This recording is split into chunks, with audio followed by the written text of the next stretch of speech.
This is the Twilight Whispers Club. The sky dims, the wind stills, and somewhere between day and night, a story leans in to speak. These whispers aren't loud, but they stay with you. You've been invited. Lean in close and listen.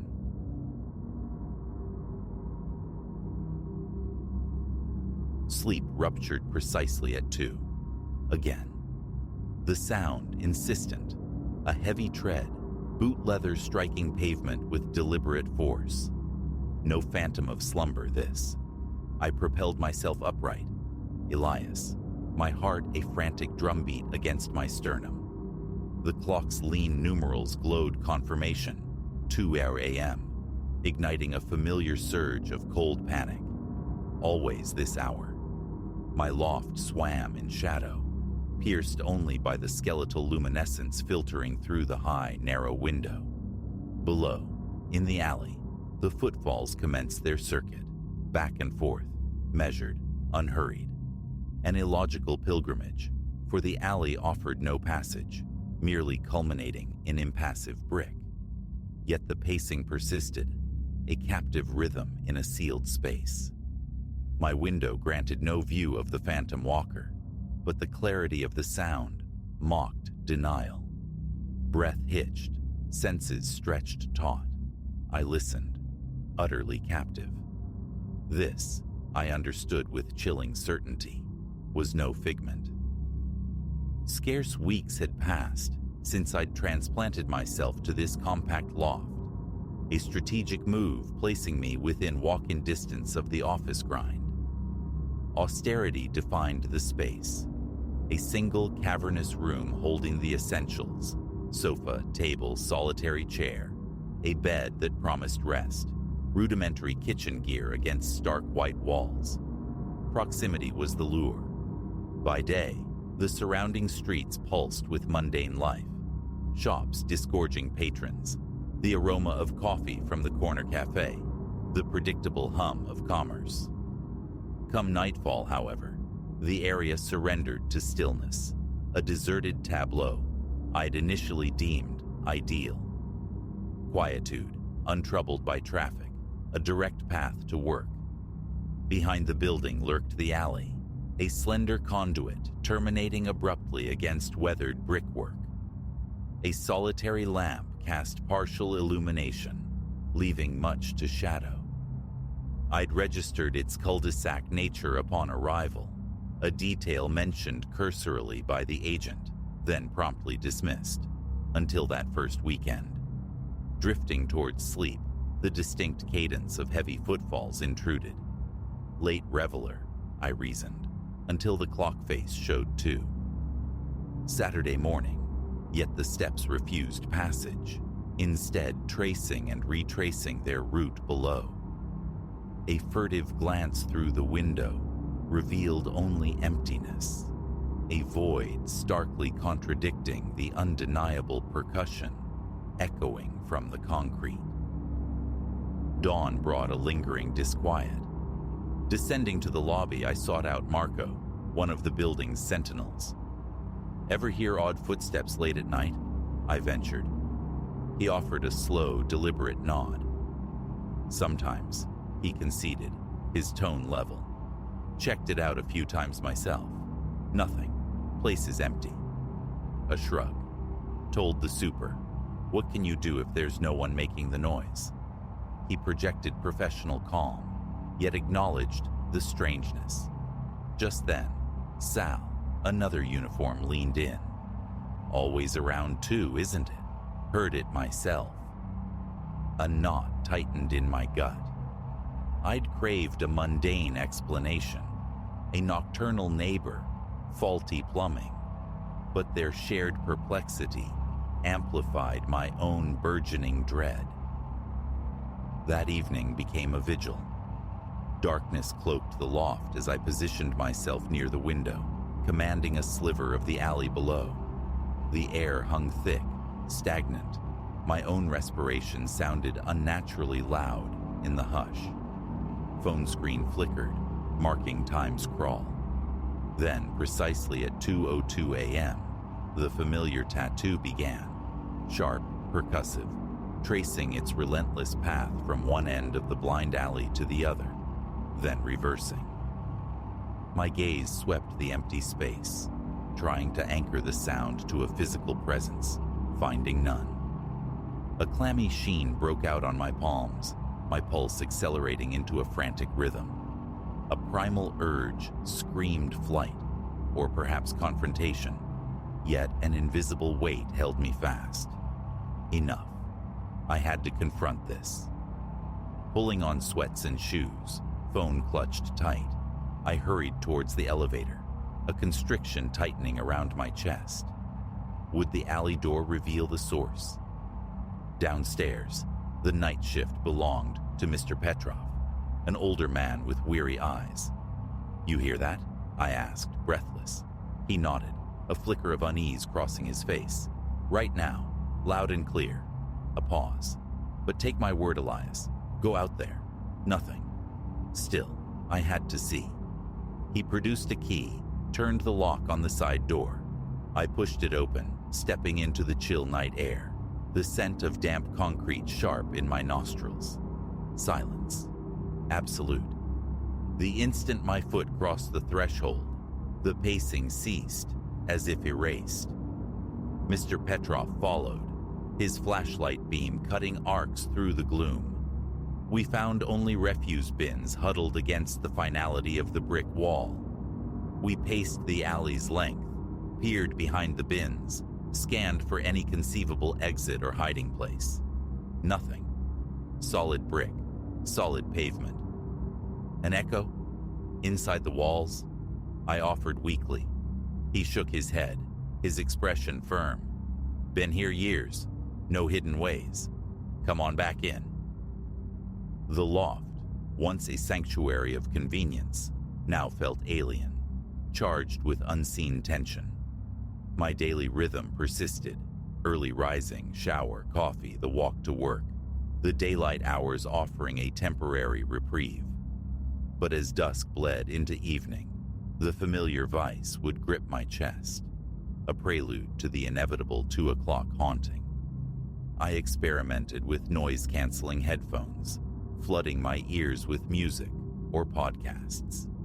Yet, invariably, around the appointed hour, some deeper sense registered the phantom tread. Slipping the headphones off confirmed it. The steady, unwavering patrol, continuing its course until roughly 2:30, then dissolving into the night. On impulse one evening, I texted my friend, Leo, detailing the nightly disturbance. His response was jocular. "Record it, man." So I did. Phone propped by the window at 10 minutes to 2, voice recorder active. Later, listening back, the sound was undeniable.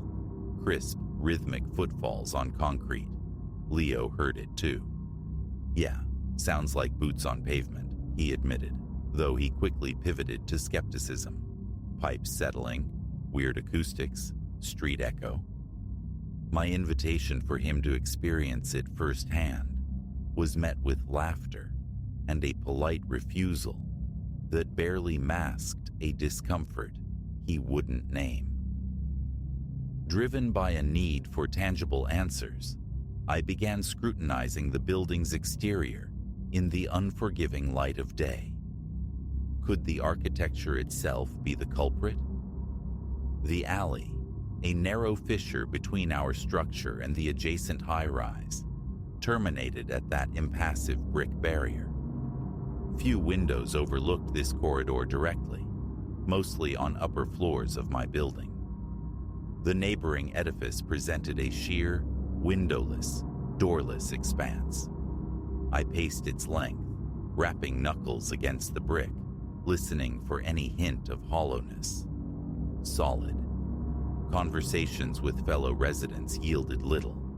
Most claimed undisturbed sleep or simple inattention.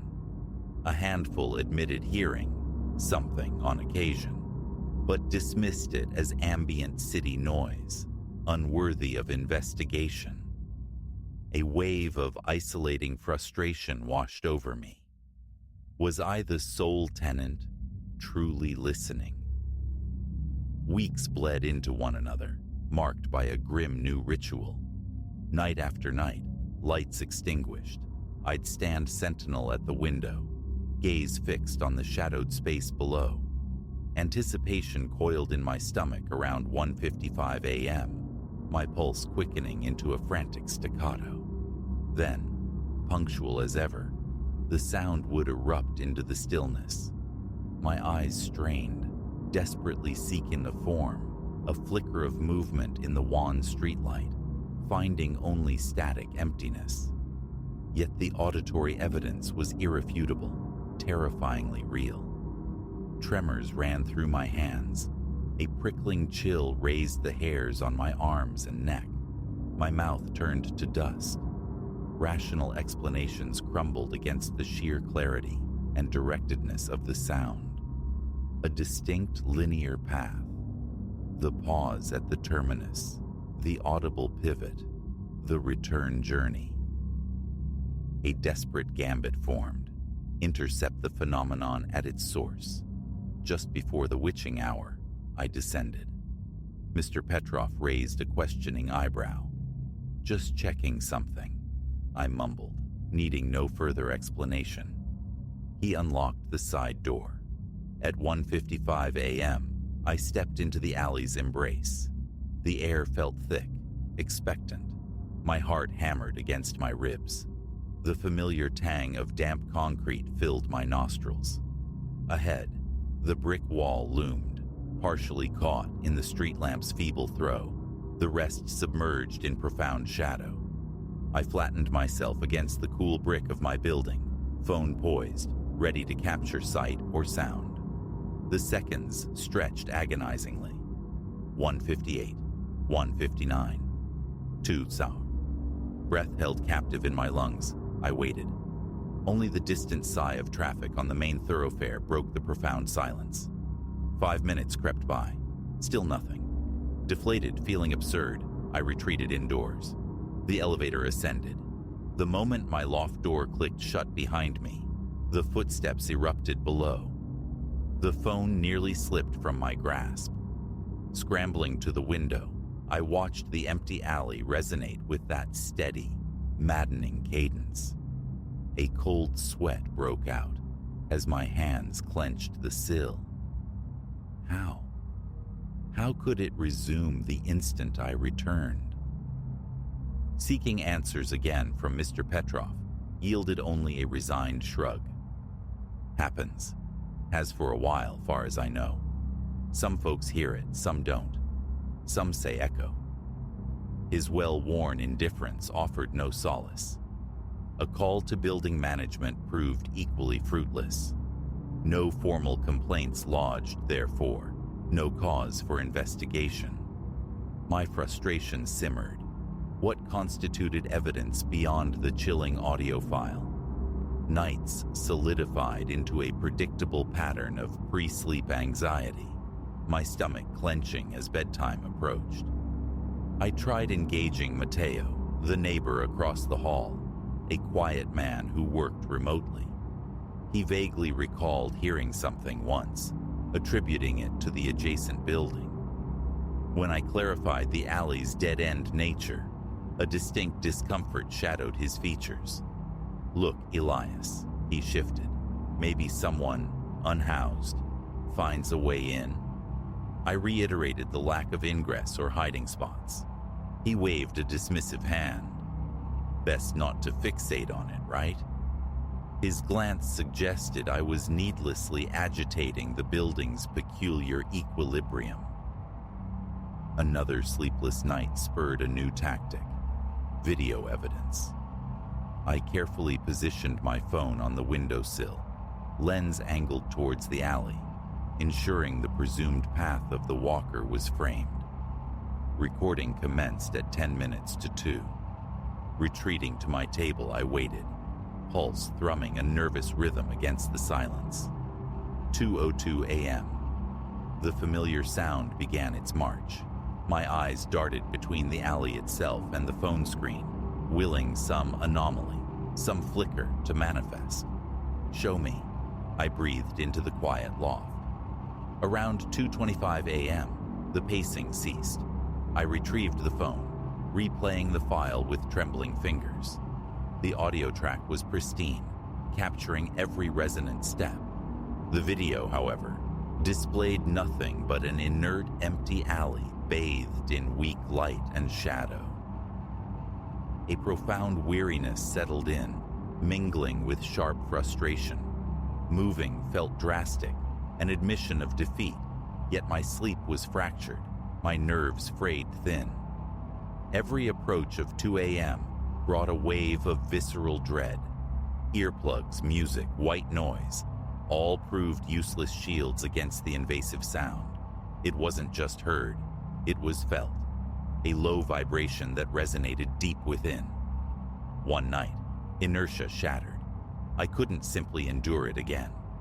At 2:10 a.m., jacket thrown on, I raced downstairs, heart battering my ribs.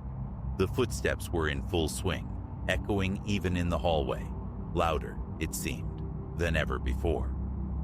Mr. Petrov stood by the lobby desk, his gaze meeting mine with knowing silence. I bypassed him, pushing through the side door without a word, planting myself at the alley's mouth. Silence. Instantaneous, profound quiet.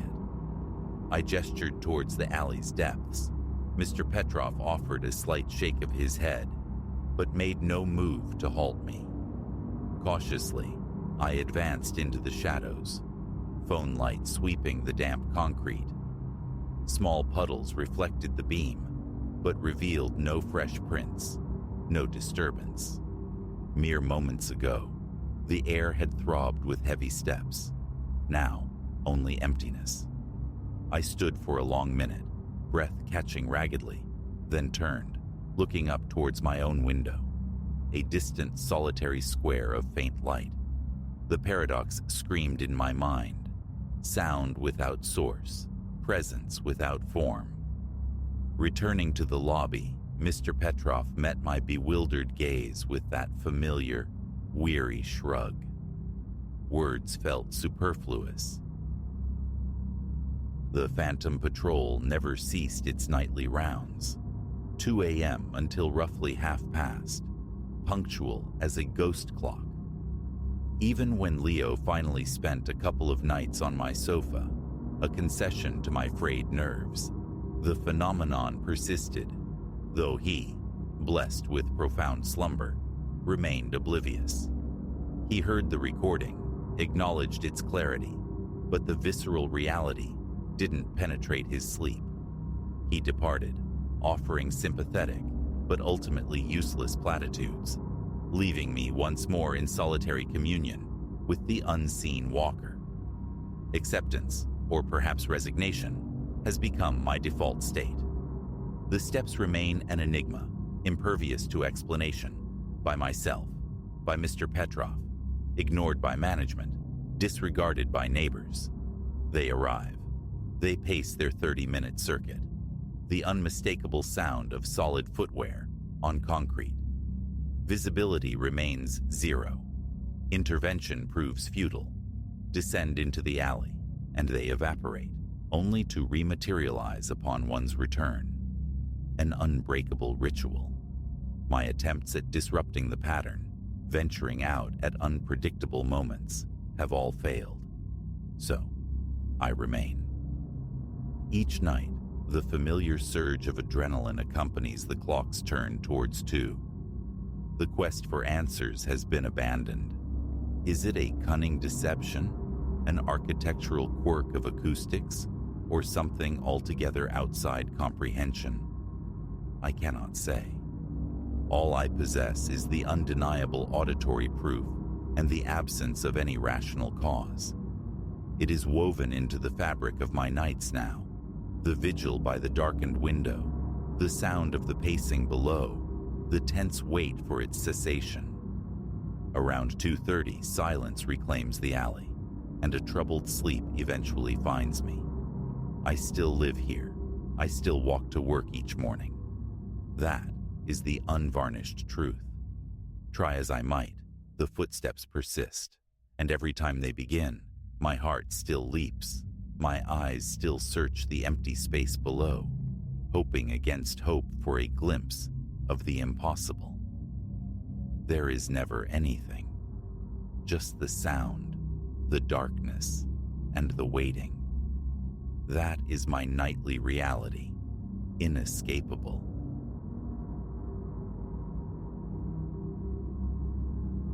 Tuesday dawned crisp, and I, Silas, crossed the threshold of my own domain.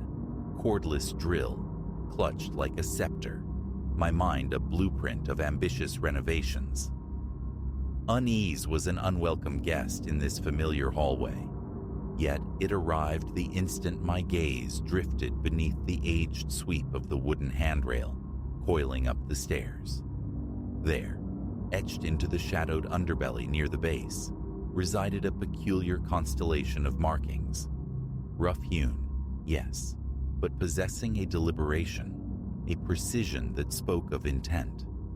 I sank into a crouch, thumb smudging away a layer of dust, revealing symbols of an alien geometry. No alphabet I knew birthed these shapes. They resembled frantic scratches, yet formed a pattern, suggesting a steady ancient hand.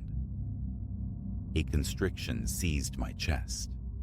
I remained there, low by the steps, fingers tracing the splintered grooves. The wood felt brittle, exuding a faint layered scent, old varnish clinging to something indefinably stale. A tremor ran through me, dismissed hastily as a draft, sighing through an open window somewhere unseen. My phone emerged, its lens capturing the cryptic etchings for later scrutiny. Rising, I placed the drill aside, my hand running along the rest of the railing. Nothing. The upper surface gleamed innocuously smooth. The spindles stood firm. A prank, I told myself, some forgotten jest by a previous occupant. Yet, the inscription lingered, a burr beneath the surface of my thoughts. My agenda for the day was clear. Wrestle loose floorboards into submission on the landing, perhaps tame some unruly drywall. I tried to banish the bizarre glyphs, but they clung stubbornly to the edges of my concentration.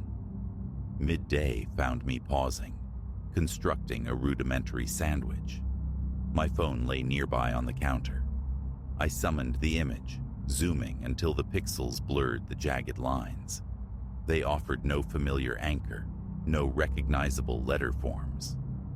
Disquiet stirred, yet tangled with it was a strange magnetism, a compulsion to decipher their meaning. A cursory online trawl, unusual carvings under stairs, staircase symbols, yielded only decorative flourishes, distant cousins at best. Sandwich consumed, I returned to labor. As afternoon bled towards evening, fatigue declared victory. A cold beer from the fridge, the thrum of music, attempts at normalcy in a house suddenly feeling askew. The following morning, renovation resumed. I hefted a box of spare tiles, beginning the ascent to the second floor. Halfway up, a sound, faint, furtive, like a breath drawn close behind me, arrested my movement. I froze on the step, straining my ears against the house's quiet hum. Silence answered. Shaking my head, dismissing the phantom noise, I continued upward. Later, descending in search of a tape measure, I reached the bottom stair. It returned, that whisper, but this time it seemed to coalesce, shaping itself into my name, Silas, uttered in a low, hushed tone. The fine hairs on my arms prickled upright. Tiredness, I muttered, imagination running wild. But the occurrences persisted. Each transit of the staircase became an auditory gamble. Sometimes a mere susurrus, indistinct. Other times, my name, whispered with an unsettling insistence, almost a chiding. A dull ache began to bloom deep in my gut whenever I approached the stairs. My palms grew slick, my heart adopting an anxious, hurried rhythm. Stress, I reasoned, the renovation's weight pressing down. The unsettling carving, surely, was the root, spooking me. But the conviction deepened. Something felt intrinsically wrong, nested within the very fabric of the stairs, perhaps the handrail itself. Friday night. An old action film flickered in the living room. Pausing the reel for snacks, I stepped into the hallway. A distinct chill permeated the air, defying the furnace's warmth. The stairs loomed, familiar yet imbued with a new weight. Polished wood gleamed faintly. The familiar soft creaks sounded underfoot, but the silence felt thick, expectant. I fought the urge to retreat. As my foot met the first riser, a soft whisper curled around me. Not words precisely, but a low, mournful sigh. I went utterly still, holding my breath, listening. Faintly, distantly, yet seeming to emanate from the wood grain itself, my name repeated. Silas. My heart hammered against my ribs. A frantic scan of the empty hallway confirmed my solitude. Swallowing past a sudden dryness in my throat, I forced myself upward. Each footfall echoed, a soft thud in the charged quiet, feeling like an intrusion. Tension knotted my shoulders. Reaching the landing felt like surfacing, breath coming fast, chest tight. For the remainder of the night, the stairs were forbidden territory. I lingered in the living room's artificial glow until exhaustion finally drove me towards my bedroom. The ascent was a near-run scramble, propelled by a ridiculous yet potent feeling of being cornered by unseen eyes. Sleep offered little refuge, fractured by dreams of my name echoing endlessly in the shadowed hallway. Morning arrived, bringing with it a knot of dread in my stomach. The stairs remained the unavoidable gatekeeper to the day. Showered and dressed, I stood at the precipice, gazing down. Plain wood, a worn banister. Beneath it, hidden, lay the source of my unease. Exhaling slowly, I began the descent, step by deliberate step. A low murmur surfaced, faint but undeniable. My throat constricted. Halfway down, the murmur elongated, transforming into a drawn-out hiss, like air escaping ancient lungs. My foot stumbled on the final step, legs trembling. Enough. The impulse surged.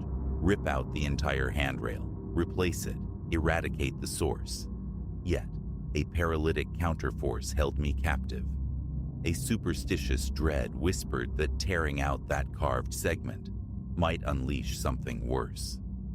Beliefs I couldn't articulate warred within me, but the feeling generated by those symbols, a profound visceral wrongness, was undeniable, something I dared not provoke.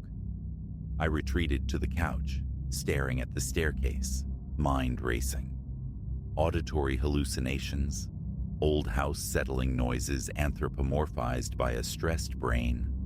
Plausible perhaps, but the personal nature of the voice, the way it spoke my name, that felt chillingly intentional. It felt like it knew me, a deeply unwelcome intimacy. A foray into the garage yielded a dusty cache of records left by predecessors, deeds, manuals, but no mention of peculiar carvings or haunted stairwells. Restlessness propelled me outwards, towards the sterile aisles of a hardware store, ostensibly for supplies, nails, spackle, but truly, I drifted towards the lumber section. A replacement rail, I told myself, just in case. But standing there, amidst the scent of sawdust and possibility, my hands clenched. A vivid image flashed, prying off the old wood, a guttural roar erupting from the hidden space beneath. My stomach churned. I fled the store empty-handed of the rail. Back within the house's unsettling embrace, I ate without appetite, seeking distraction in small repairs, patching plaster, silencing a dripping faucet, sweeping debris. Yet, with every pass near the hallway's mouth, my gaze involuntarily snapped towards the stairs. A dull pressure throbbed behind my eyes, an insistent need to remain vigilant. Late afternoon shadows stretched long when necessity forced me upwards again. Documents awaited on my desk in the spare room. I approached the stairs with caution, hand trailing along the cool plaster of the wall. Foot on the first step, then the second. My pulse hammered a frantic rhythm in my ears. 3 steps up. Si las. Low, drawn out, resonant. I stiffened, skin prickling. Turn back, the impulse screamed, but I pressed onward, mouth desert dry, tongue thick. A faint vibration hummed beneath my palm as it brushed the banister. Reaching the top, I hurried into the spare room, shutting the door firmly behind me. Heart pounding, throat tight, I flung open a window, gulping the cool air. I gathered the needed papers but lingered, postponing the inevitable return journey. Daylight surrendered fully. The descent could wait no longer. Opening the door revealed a hallway steeped in quiet. The single overhead bulb cast stark, elongated shadows across the steps. Swallowing hard, I began. This time, the voice possessed a new texture, louder, rougher, like a hushed growl. My name emerged fractured, broken. Si las. The hairs on my nape lifted. I gripped the handrail for balance, its surface unnervingly cold, despite the ambient warmth. Reaching the bottom felt like breaking through water. I darted into the living room, legs unsteady. Documents fluttered onto the coffee table as I pressed my palms hard against my face, focusing on the simple act of breathing. Minutes passed. My phone lay inert. Who would believe this? Who could possibly understand? A different approach. From the toolbox, I retrieved a flashlight and a small, sharp chisel. Back at the foot of the stairs, kneeling where this strangeness began, I aimed the flashlight's beam directly onto the inscription. My hand trembled as I positioned the chisel against a corner of the carved wood, intending only a small test to gauge its fragility. The metal scraped against the grain, a dry, scratchy sound that felt profoundly invasive. A powerful wave of revulsion washed over me. Stop. My chest tightened painfully. Leaving the chisel resting against the wood, I scrambled back, retreating to the kitchen sink to wash my hands, as if cleansing myself of a violation. Unease settled deep, a conviction that I had brushed against a forbidden boundary. My stomach clenched, hunger replaced by a hollow anxiety. Water felt heavy, difficult to swallow. Closing my eyes, the voice echoed in my memory. Silas, laced with disapproval, a warning, an accusation. My breath grew shallow. I forced slow, deliberate inhalations. I fetched a folding chair, placing it in the hallway, facing the stairs. There I sat, elbows on knees, a silent sentinel. The house breathed around me, the refrigerator's low hum, the distant sigh of passing cars. The hallway light flickered once, jolting my heart. For perhaps half an hour, I waited, listening intently. No voice manifested, yet the tension remained palpable, the air itself feeling dense, charged. Eventually, weary beyond measure, I rose and retreated to the living room's flickering screen, seeking refuge in televised noise. Midnight approached. The ascent to bed was a forced march, swift and silent. This time, no whispers pursued me, yet the sensation of being watched, observed by something unseen, prickled across my skin. I stumbled onto the landing, relief warring with continued dread. The days that followed offered no respite. The whispers persisted, growing sharper, sometimes fracturing into a chorus of indistinct muttering voices, their volume ebbing and flowing unpredictably. My nerves frayed thin. A persistent ache lodged itself between my shoulder blades. Food lost its appeal. The inscription beneath the rail became an obsession, a focal point of my fear. The urge to destroy it, to tear it out, battled constantly with the paralyzing terror of what might happen if I did. Unleashing whatever resided there felt infinitely more dangerous than enduring its current, insidious presence. One afternoon, sanding aged paint near the hallway entrance, the voices erupted anew, startling me so profoundly, I dropped the sander. It landed with a heavy thud, scarring the hardwood. I snatched it up, silencing its mechanical whine. The whispers continued, faint but persistent. Gritting my teeth, I marched to the stairs, planting my hand firmly on the railing. The wood felt like ice.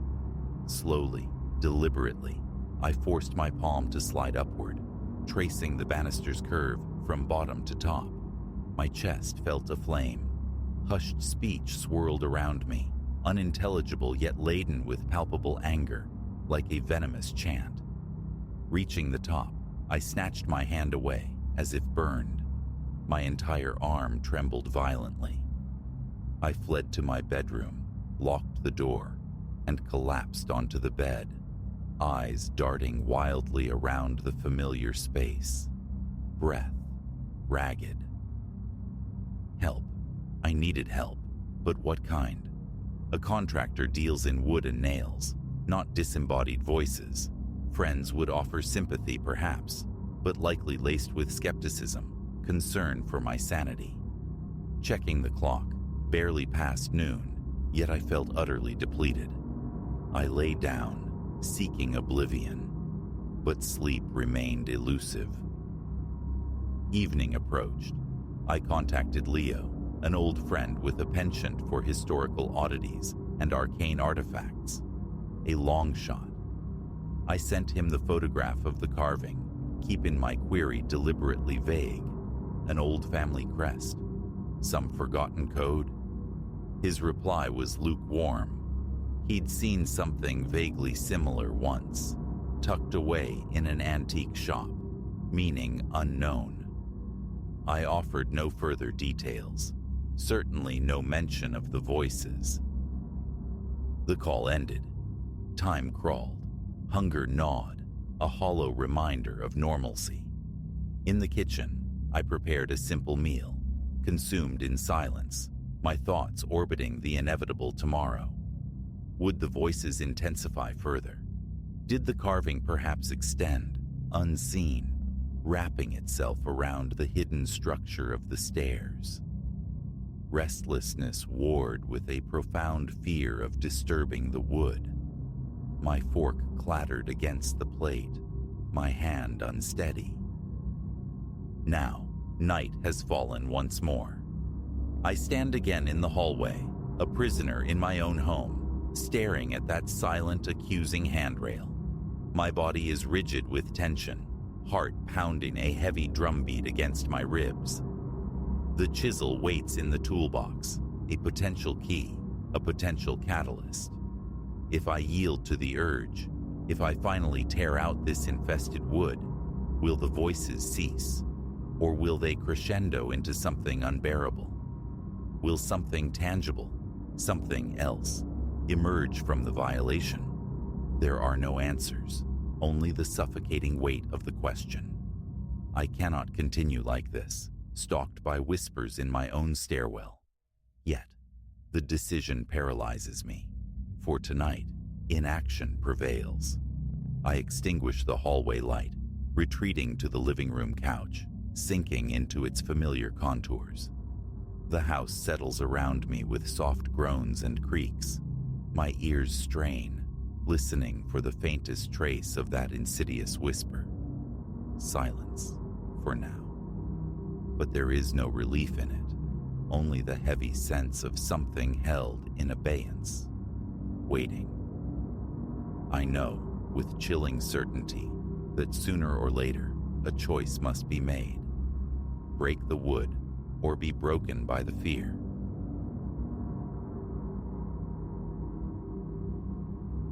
A shape coalesced at the foot of my bed, density forming from the room's deep shadows. Sleep-fogged eyes registered it. A man's outline, utterly immobile. A silhouette carved from the stillness. A blink, a gasp swallowed by the quiet, and the space was empty again. If only the vanishing had been the end, not the chilling overture to a waking dread. Barely a lunar cycle had passed since I'd sought refuge in this place.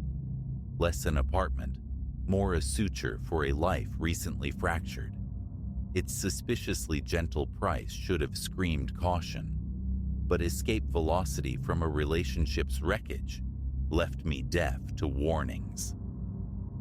The proprietor, a Mr. Silas Thorne, conducted the viewing with an unnerving familiarity, his gaze snagging on details, his fingers tracing layouts unseen, as if mapping territory already intimately known. Initial weeks offered a fragile peace, the rhythm of unpacking a balm against bruised memories. Then, dissonant notes began to sound within the quiet refuge. A novel, nested firmly on the nightstand, reappeared spine out on the bookshelf across the room. The milk level in the carton dipped inexplicably overnight. A cherished ceramic cup migrated between cupboards like a restless spirit. Stress, I reasoned, the frayed edges of a mind overworked, exhaustion blurring the edges of memory. Yet, the conviction solidified, a knot tightening low in my gut. The apartment's atmosphere would sometimes shift in my absence, growing heavy, thick, as if recently occupied. A faint, cloying odor, like damp earth and something vaguely metallic, clung stubbornly to the air. And once, drifting on the porous edge of sleep, the distinct cadence of footfalls echoed just beyond my bedroom door, melting away the instant I strained to listen. 3 weeks deep, the violation became undeniable, stark and cold. I surfaced from sleep to a current of frigid night air, slicing through the room's warmth. The window, the one I religiously secured each night, particularly being on the ground floor, gaped open to the pre-dawn gloom. Beneath it, stark against the worn weave of the carpet, lay the clear, unmistakable imprint of a heavy boot, caked with dark, damp soil. Not a shadow, not a smudge. An intrusion, silently announced. My pulse hammered a frantic tattoo against my ribs. The police arrived later, their skepticism a palpable force field. No signs of forced entry, they observed. No tangible proof beyond the muddy sigil they suggested I might have tracked in myself on a forgotten pair of shoes, perhaps forgetting the window latch in my understandably stressed state. Their professional dismissal felt like a second, colder violation. Sleep became a foreign country, its borders heavily guarded by anxiety. Every floorboard groan, every sigh of wind against the glass, jolted me into brittle, heightened awareness.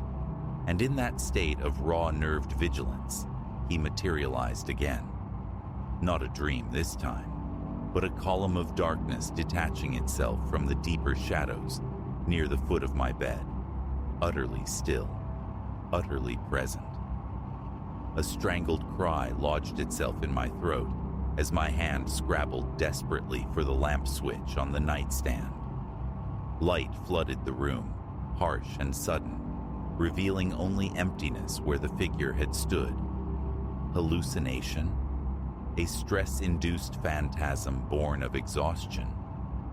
The doubt warred furiously with the chilling certainty that prickled across my skin. Locks were checked, rechecked. A sturdy chair found itself braced beneath my bedroom doorknob each night. Feeble ramparts against an unseen, insidious siege. Fleeing felt like surrender, like letting the fear win. Instead, a fragile defiance sparked within me.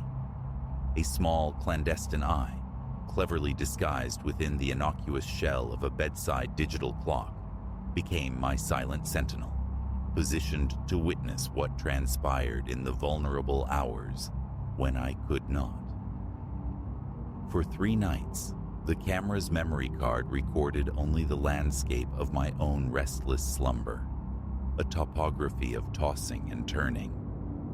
On the 4th night, the mundane rhythm of departure masked the impending horror. Morning rituals, the commute, the long hours at work, the tired journey home. Then, remembrance, a sudden jolt. Playback. My breath hitched in my throat as the timeline marker slid past 2 a.m., deep into the heart of the night. Then, slow, deliberate, terrifyingly silent, my bedroom door swung inward. A silhouette detached itself from the hallway gloom, moving with a horrifyingly proprietary calm. Silas Thorne, my landlord. He stood for a long moment, simply observing my sleeping form, a statue draped in shadow. Then, the exploration began. Fingers, tentative at first, then bolder, tracing the spine of the book resting beside my pillow. A hand brushing with unnerving intimacy against the bristles of my hairbrush. He slid open the closet door, his touch ghosting over fabrics that held my shape, my scent. Each movement felt like an intimate trespass, magnified on the small screen. Finally, inevitably, he drifted towards the bed. I watched, paralyzed by the recording, a spectator to my own violation, as his face descended, hovering mere inches above mine, his gaze intense, possessive, unreadable. An eternity seemed compressed into those recorded seconds. Then, as silently and suddenly as he had arrived, he withdrew, melting back through the doorway, leaving only the recorded evidence of his spectral visit. Nausea clawed its way up my throat, cold and bitter. The sheer, calculated intrusion felt like ice water injected directly into my veins, chilling me from the inside out. Beneath the sickening wave of fear, though, a different heat began to build. Cold, hard, diamond-sharp rage. The audacity. The violation repeated, perhaps nightly, perhaps for weeks. How many times had he stood there? How many other tenants, other women? Calling the authorities felt premature, shadowed by the memory of their earlier dismissal. No, this required undeniable proof, irrefutable confrontation. Capture, not just recording. That night, I feigned sleep, transforming my bed into a baited trap. Every nerve ending thrummed with anticipation and dread. My body lay rigid beneath the blankets, an effigy of slumber, listening with an intensity that strained the silence. The faint snick of the front door lock turning, almost imperceptible, was deafening in the charged quiet. My own heartbeat hammered a frantic, panicked rhythm against my ribs, so loud I feared he might hear it. Footsteps, soft, practiced, unnervingly confident, moved down the short hall. The bedroom door whispered open on well-oiled hinges. I waited, breath held captive in my lungs, until the air shifted, displaced by his nearness, a palpable presence beside the bed. Then, fueled by a surge of adrenaline and fury, I bolted upright, flicking the lamp switch in one fluid, decisive motion. Silas Thorne stood transfixed, caught in the sudden glare, like nocturnal prey, pinned by a spotlight. A beat of charged silence hung between us, thick with shock and menace. Then, his lips stretched slowly into a smile utterly devoid of warmth, full of chilling, predatory amusement. "Awake, are we?" His voice, unnervingly placid, slid into the quiet room. "Leave," I commanded, surprised by the unexpected steel in my own tone. "Get out now, or I swear I'm calling the police." A low chuckle rumbled deep in his chest, a disturbing sound. "On what grounds, little tenant?"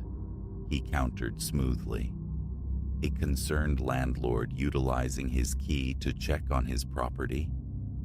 Perfectly within my rights.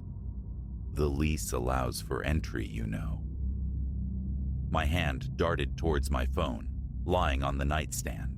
His moved faster, fingers clamping around my wrist like iron bands, cold and strong. Ah, he tisked, the placid mask beginning to crack, his voice roughening, dropping into a menacing register. "I really wouldn't advise that. You can't possibly fathom the consequences." In that instant, the mask slipped entirely. This wasn't mere trespass. It was dominance, a chilling glimpse of unhinged potential, radiating from him in palpable waves. Trapped, isolated, but not paralyzed. Not again. My free hand seized the lamp's heavy ceramic base. A desperate arcing swing, fueled by terror and rage. The impact against the side of his skull resonated with a sickening solid thud. He staggered backward with a grunt of pain, his grip instinctively loosening. I wrenched free, scrambling off the bed, a blur of panicked motion towards the living room, towards the front door, towards escape. Fingers slipped on the deadbolt, clumsy with adrenaline. Behind me, a guttural curse, the thud of unsteady steps already gaining ground, stumbling but pursuing. The lock finally gave. I flung the door open, exploding into the dimly lit silent hallway, pounding down the stairs, flight fueled by pure primal terror, not daring a single backward glance until the brightly lit entrance of the police station 2 blocks away swallowed me whole. Gasping, trembling uncontrollably, the whole sordid story poured out of me, tumbling over itself in its urgency. This time, flanked by the undeniable damning proof playing out on my phone's screen, they listened. Officers were dispatched immediately. Silas Thorne was apprehended in the apartment, disoriented but unrepentant. The subsequent investigation unearthed a hidden tapestry of darkness woven through the city, a disturbing history of intrusions, obsessive stalking, and burglaries linked to his name. He resided behind bars now, awaiting judgment, a monster caged. Yet sometimes, sleep remains an elusive country, haunted by the phantom sensation of unseen eyes watching from the shadows. I dwell elsewhere now, across town, in a place chosen with fierce, almost obsessive scrutiny. Locks are tested nightly. Heavy curtains form an opaque shield against the night. Some might label it hypervigilance, a lingering trauma response. I call it earned wisdom, a necessary armor. The childhood specters lurking under beds and in closets dissolve with age, But real monsters walk among us in the harsh light of day. They offer placid smiles, rental agreements, keys to spaces where vulnerability sleeps unaware. Unmasking them requires a terrifying brand of courage, requires bathing their insidious shadows in unflinching light. It's a terrifying necessity, because ignoring that prickle of profound unease, that primal instinct screaming wrongness, allows the darkness to persist, to watch, to wait for its next opportunity. Listen to the whispers of your intuition, always. Trust that chill down your spine, and never ever be afraid to turn on the light.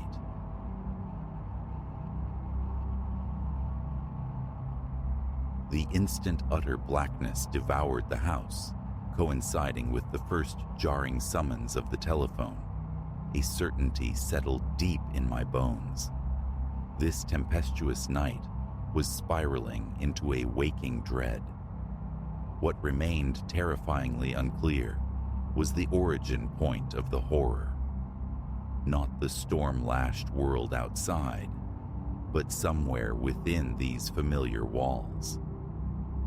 For days, an oppressive curtain of rain had fallen, a ceaseless drumming that seeded doubt about the sky's ability to remember sunshine. Julian, my husband, and our children, Clara and Finn, were clustered in the living room's heart. Candle flames danced, casting elongated, wavering shadows as we feigned normalcy with a board game, a futile bulwark against the hour-old power failure that had rendered our street an ink blot. "Mummy, I'm frightened," Clara murmured, her small hands strangling the worn plush of her rabbit as thunder detonated nearby, rattling the window panes like skeletal fingers.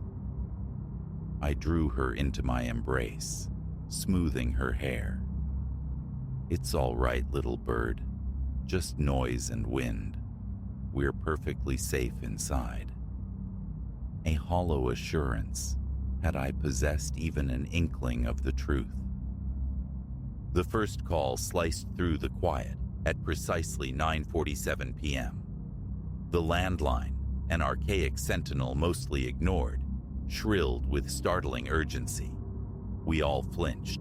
Julian lifted the receiver, his features momentarily stark in the candlelight. "Hello?" I tracked the subtle migration of his expression from puzzled to troubled.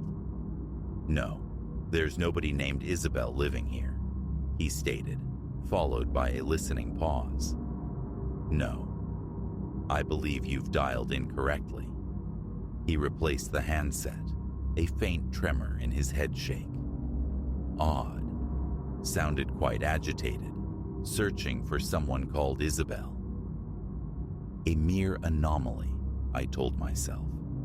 Wrong connections weren't unheard of, particularly when storms muddled the ether. We returned to our game, yet the fragile bubble of contrived calm had ruptured. The darkness pressing against the windows felt somehow thicker now, imbued with a watchful quality. 10 minutes dissolved before the phone's cry echoed once more. This time, my hand reached it first. "Hello?" Only ragged breathing answered, heavy and close. Then, a man's voice, a low, gravelly current beneath the static. "I see you." Ice traced a path down my vertebrae. "Excuse me?" There, in the living room. "The blue sweater suits you. Perhaps drawing the curtains would be wise." My head whipped around, eyes darting to the windows, panes of sheer black glass reflecting our candle-lit tableau. A flicker, a suggestion of movement beyond the reflection, vanished before I could fix it. "Who is this?" My voice, betraying me, quavered. "Cease these calls. or the police will be involved. A soft, chilling chuckle slithered through the line before it clicked dead. Julian was already moving, his tall frame silhouetted against the reflected candlelight as he pulled the heavy drapes closed. What did they say? I recounted the unnerving message, observing the color drain from his face. Methodically, he began checking locks, rattling doorknobs, while I gathered the children, my own heart, a frantic drum against my ribs. Just some disturbed individual playing games, Julian asserted, though the conviction in his tone felt thin, brittle. Let's aim for sleep. The power's bound to be restored by morning. We tucked the children into their beds, leaving a solitary candle sentinel in the hallway's gloom, before retreating to our own room. Another blinding flash of lightning painted the walls stark white, instantly followed by a thunderclap of deafening violence. Clara's scream tore through the ensuing silence. I scrambled from bed, heart hammering, finding her bolt upright, face streaked with tears. "Someone's at the window," she choked out between sobs. My blood turned to slush. I peered through the rain-streaked glass, scanning the churning darkness, but saw only the tempest's fury. "Darling, it was likely just a branch blown against the pane. The wind is fierce tonight." Yet, as I resettled her beneath the covers, the undeniable prickle of being observed crawled across my skin. Returning to our bedroom, I discovered Julian again, tethered to the phone, his complexion ghostly. "What is it now?" I whispered, a sickening dread coiling in my stomach. "Another call," he managed, his voice strained. "A woman this time," she said. He swallowed, the sound loud in the tense quiet. "She said the children look so peaceful while they sleep." My knees buckled. I collapsed onto the edge of the mattress. This wasn't real. It couldn't be. Who were they? What conceivable motive could drive such cruelty? The subsequent hour dissolved into a maelstrom of fear and fractured logic. We contacted the police, only to be informed the storm had gridlocked emergency services. Reaching us would take an hour, perhaps longer. We corralled the children into our room, constructing a makeshift nest of duvets and pillows on the floor. Every settling groan of the old house, every violent gust against the eaves, amplified into a potential intrusion. The phone persisted, an instrument of torture. Sometimes, disembodied breathing filled the line. Other times, sibilant whispers delivered fragmented threats. Each contact revealed some small, terrifying detail of our movements, irrefutable proof of their surveillance. Finn's dinosaur pajamas are rather fetching. Your husband appears anxious. He has reason to be. That small flame won't hold back the dark indefinitely. We yanked the landline cord from the wall, a futile gesture. Moments later, our mobile phones began to chime. Unknown numbers, some local, others originating from impossibly distant area codes. At 11:23 p.m., a message materialized on my phone screen, an attached image, dark, pixelated, yet undeniably our house, captured from the street outside. The text beneath it solidified the fear into glacial terror. Entry commencing. Do try to make this entertaining. Julian seized the children, pulling them towards the walk-in closet at the far end of the room. We crammed ourselves into the suffocating space. Clara emitted small, stifled whimpers. Finn's breath hitched in ragged gasps beside me. Julian had unearthed an old baseball bat from somewhere, his knuckles luminous white around the handle. Seconds stretched into agonizing eternities. We strained, listening past the storm's roar for any betraying sound. Silence then. A distinct creak. Footsteps, measured, deliberate, moving through the lower floor, ascending the stairs. I pressed my palm firmly over Clara's mouth, silencing a rising sob. Julian tensed, hefting the bat. Closer now. The footsteps crossed our bedroom floor. A thin blade of light appeared beneath the closet door, shifting, probing. The doorknob began its slow, inexorable rotation. I squeezed my eyes shut, pulling my children tighter against me. The door burst inward. Surprise. Light flooded the confined space. I blinked, disoriented. Standing framed in the doorway wasn't a monster, but my sister Maya, beaming, holding aloft a frosted cake. Behind her thronged a crowd of achingly familiar faces, friends, relatives, incongruously adorned with party hats, clutching balloons. "Happy birthday, Alara," Maya chirped, her grin wide. "Totally got you, didn't we?" I stared. Processing power utterly failed. Birthday? It wasn't mine. Then the realization struck, cold and sharp. Midnight had passed. It was my birthday. As comprehension flickered and caught, a confusing tumult of emotions surged, overwhelming relief warring with incandescent rage, baffled confusion swirling beneath. Julian slowly lowered the bat, his expression mirroring my own shell shock. The children, sensing the absence of immediate threat, dissolved into nervous, hiccuping giggles. Maya's smile faltered, finally registering the genuine terror etched onto our faces. "Hey, you guys okay? It was only a gag. We didn't intend to frighten you quite so intensely." My legs, suddenly unstable, carried me out of the closet. A gag? The words felt rough in my throat. Do you have the faintest conception of what you subjected us to? We genuinely believed we were about to be harmed, possibly killed. The festive group in the bedroom shuffled, a collective wave of unease rippling through them.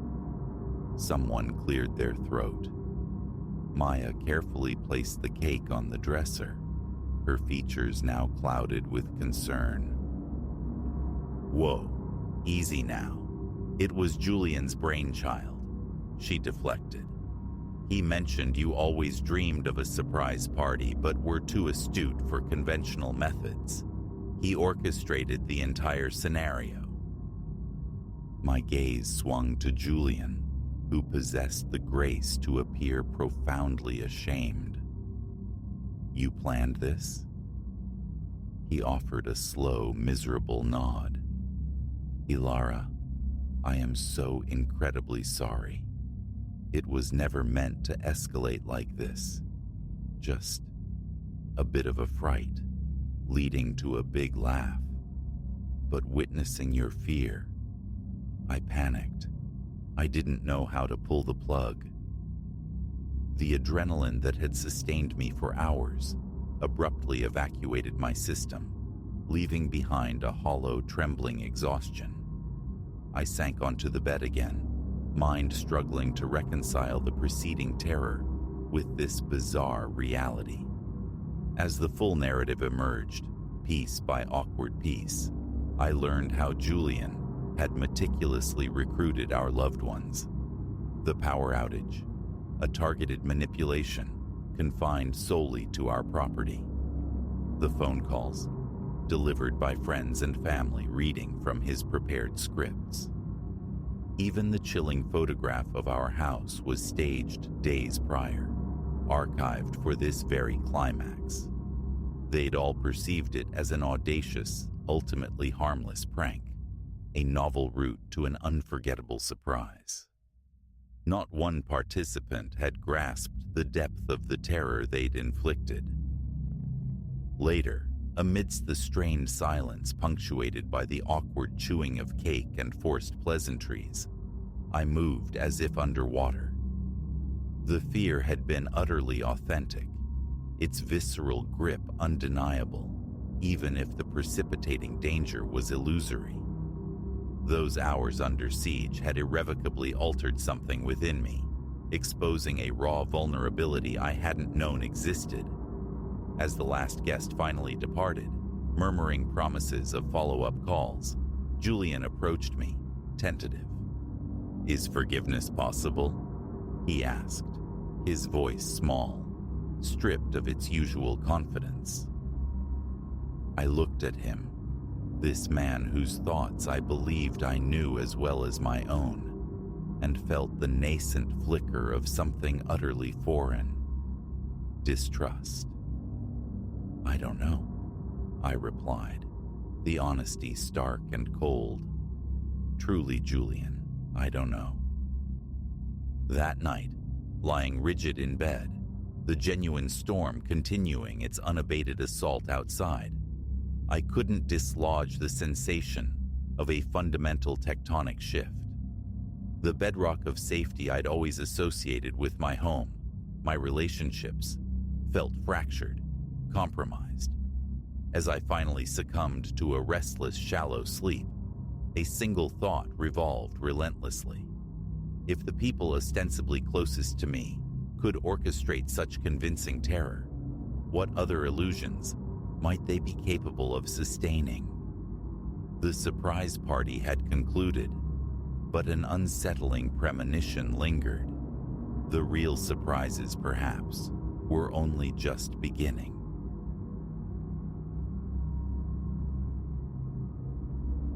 A skittering sound, insistent, scraped its way out from the closet's depths. It snagged my attention, pulling me from the dense thicket of cognitive psychology theories. I sat immobile, the heavy textbook a forgotten weight on my lap, as the faint abrasion sharpened, evolving into a frantic scrabbling against the wood. Something resided in the shadowed recess of my wardrobe, something desperate for egress, and a cold dread bloomed in my chest at the thought of discovering its nature. My name is Ilara. Until this precise moment, the apex of my anxieties had been the looming Psych 101 midterm. It's almost laughable how swiftly existential threats recalibrate one's priorities. The evening had commenced with familiar banality, a late-night immersion in study within the confines of my dorm room, propelled by excessive caffeine and the low hum of academic panic. Chloe, my roommate, was elsewhere, likely navigating the sticky floors and thumping bass of some off-campus gathering. A pang of envy struck me. Her effortless juggling of studies and socializing, while I remained tethered here, adrift in a sea of fluorescent highlighters and annotated readings.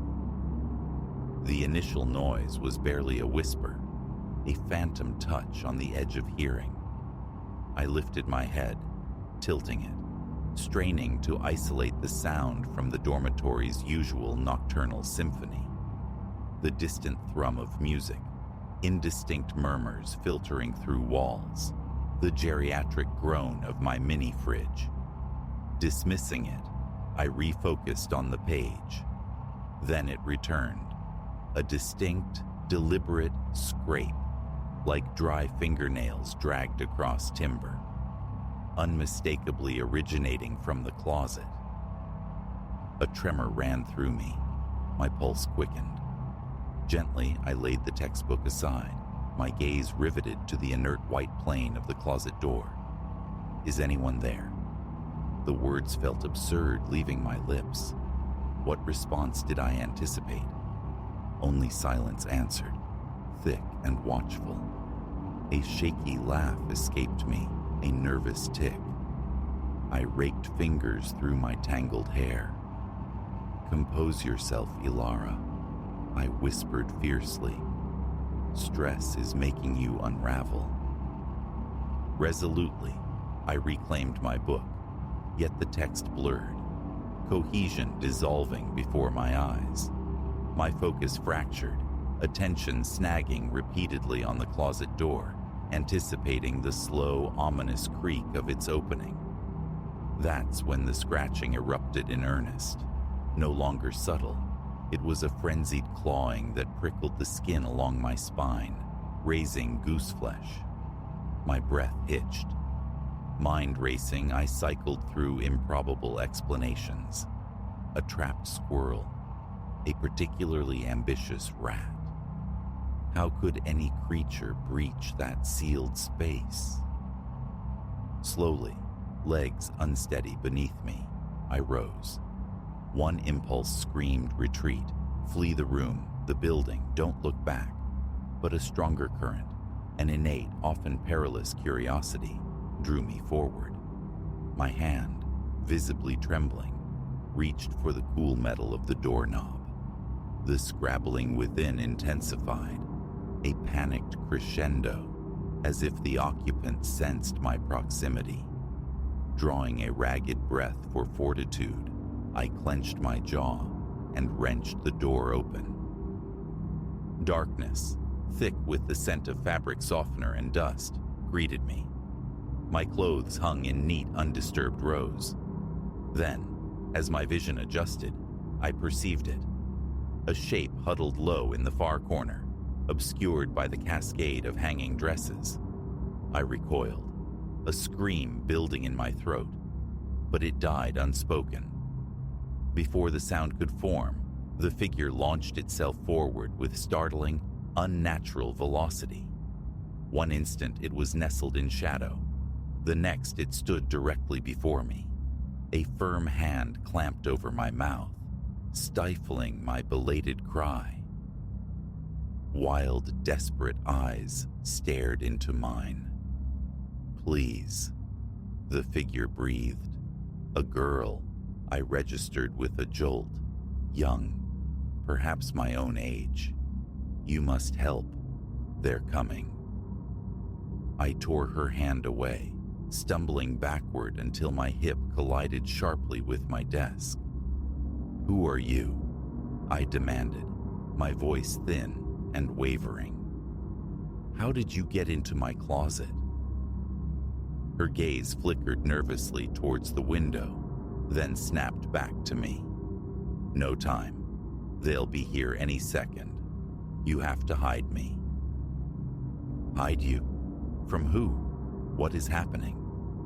The questions spilled out, a frantic cascade my bewildered mind couldn't contain. She opened her mouth, poised to answer, but a sound sliced through the night air, eclipsing her words. A howl, long and desolate, yet underscored by something predatory, something ravenous. All color drained from the girl's face, leaving it stark white. They're here, she whispered, the words barely audible. Compelled, I moved to the window, peering down into the shadowed campus quad below. Nothing stirred initially.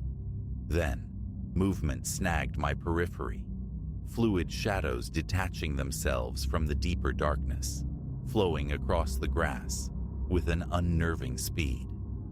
Their trajectory was unmistakable, straight towards my residence hall. What are they? I breathed, the question a wisp of sound. The girl materialized beside me, her frame taut with tension. Hunters, she stated flatly. They hunt me, and they won't stop. I turned, truly seeing her for the first time, under the weak glow of my desk lamp. Her pallor was extreme, almost luminous. Her clothing was torn, smeared with grime, testament to a long and arduous flight. Yet, it was her eyes that held me captive. Ancient eyes, filled with a profound weariness that sat strangely upon her youthful features. Why? Why are they after you? The question escaped even as warning bells shrieked in my skull, urging silence, urging flight. She met my stare, and for a fleeting instant, something flickered deep within her irises, something not quite human. Because of what I am, she replied softly, what I can do. As if to illustrate, she extended a hand, palm up. Before my incredulous eyes, a small, vibrant flame coalesced above her skin, dancing with an impossible contained energy. I stumbled back again, my thoughts reeling, colliding. This wasn't possible. Such things were relegated to fiction, to fantasy, not enacted in a third-floor dorm room, late on a Tuesday. Another howl ripped through the night, closer now, chillingly proximate. The girl clenched her fist, extinguishing the flame. Her eyes pleaded. Please, she implored. I know this sounds insane. You have no reason to believe me. But if they find me, they will kill me, and anyone who stands between us. My gaze shot back to the window. The shadows were now converging at the building's entrance. Minutes, perhaps only seconds, remained. They would be inside. They would be. A decision formed, sharp and sudden. A pivot point that I sensed would irrevocably alter the trajectory of my existence. All right, I heard myself say, surprised by the steadiness in my tone. I'll help you. What do we do? Relief washed over her features, softening the harsh lines of fear. Thank you, she exhaled. Then, her demeanor shifted, becoming abruptly practical. We need to leave, now. Is there another way out? Not the main stairs? I nodded, mind catching up. Fire escape, end of the hall, but it's a 3-story drop. Doesn't matter, I can manage the descent. She offered her hand. Trust me. A beat of hesitation, a final grapple with disbelief. Then I took her hand. It felt unnaturally warm, almost feverish. I must be certifiably insane, I muttered under my breath. A grim smile touched her lips. Perhaps, but insanity beats mortality. We moved with purpose, snatching my backpack, stuffing in a few random necessities, phone, wallet, a water bottle. As we reached the door, I paused, glancing back at the desk. My textbook lay splayed open, surrounded by a constellation of notes, a relic from a life suddenly alien, juxtaposed against the encroaching madness. We must go, the girl urged, her grip tightening on my hand. I nodded, wrenching my gaze away. Slipping into the dimly lit corridor, the sound of heavy pounding footsteps ascending the stairwell reached us. The hunters were inside the building. We broke into a run, our sneakers silent on the worn carpet. The red exit sign marking the fire escape glowed at the corridor's terminus, a fragile beacon. Just as we reached it, a door behind us slammed open violently.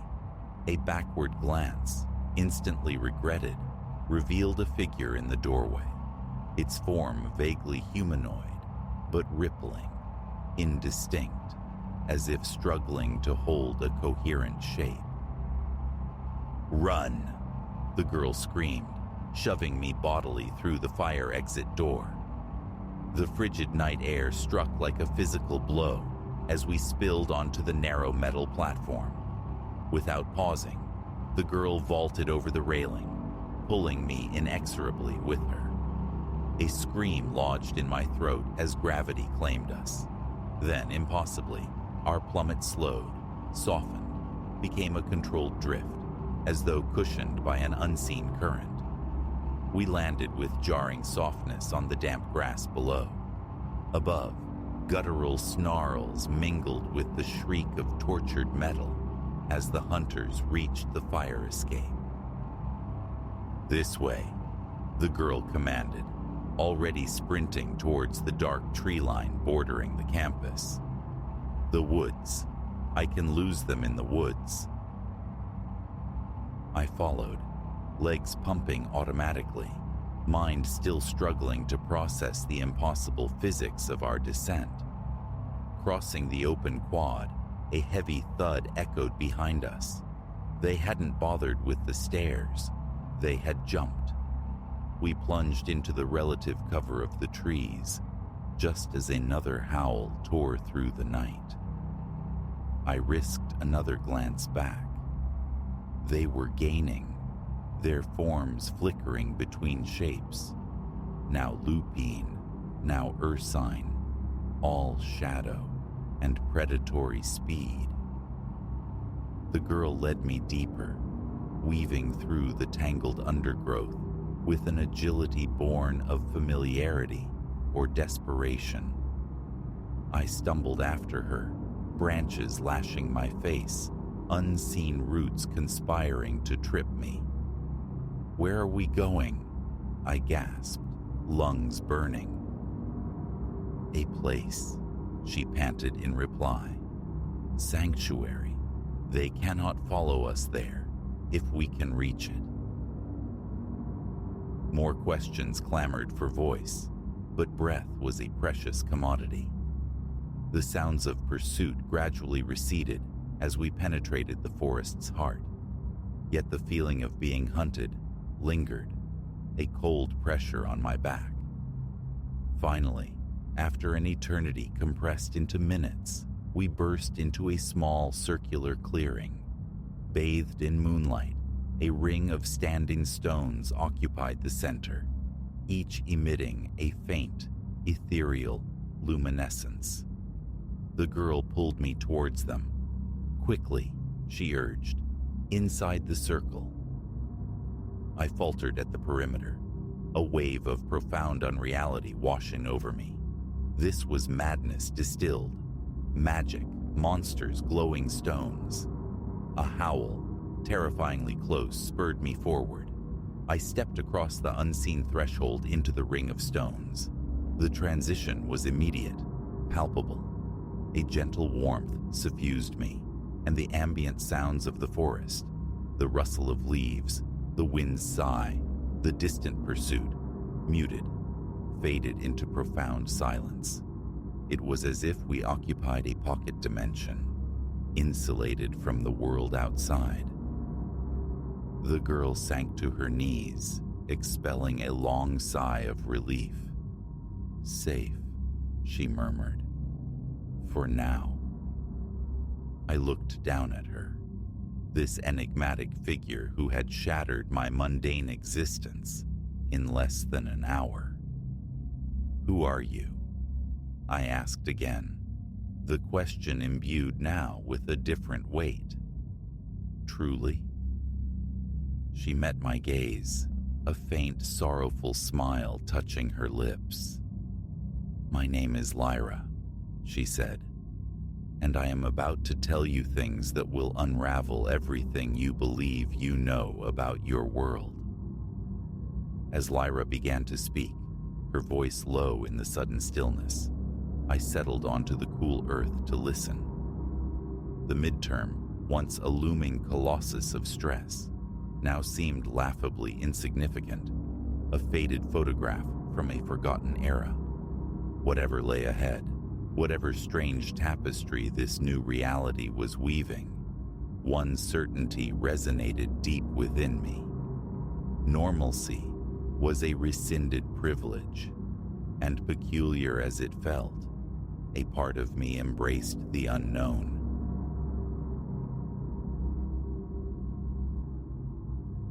The sky wept violence, a percussive onslaught drumming the highway into an impressionist blur of fractured light and bleeding reflections.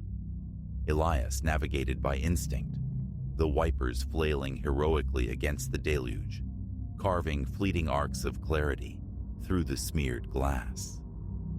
It was then he materialized, a solitary silhouette anchored to the roadside, thumb extended, embodying the utter desolation of a creature abandoned to the storm's mercy. Prudence screamed against it, the modern catechism warning against roadside Samaritans. Yet, the figure's posture, a study in stoic misery, shoulders bowed beneath the torrent, tugged at something within Elias.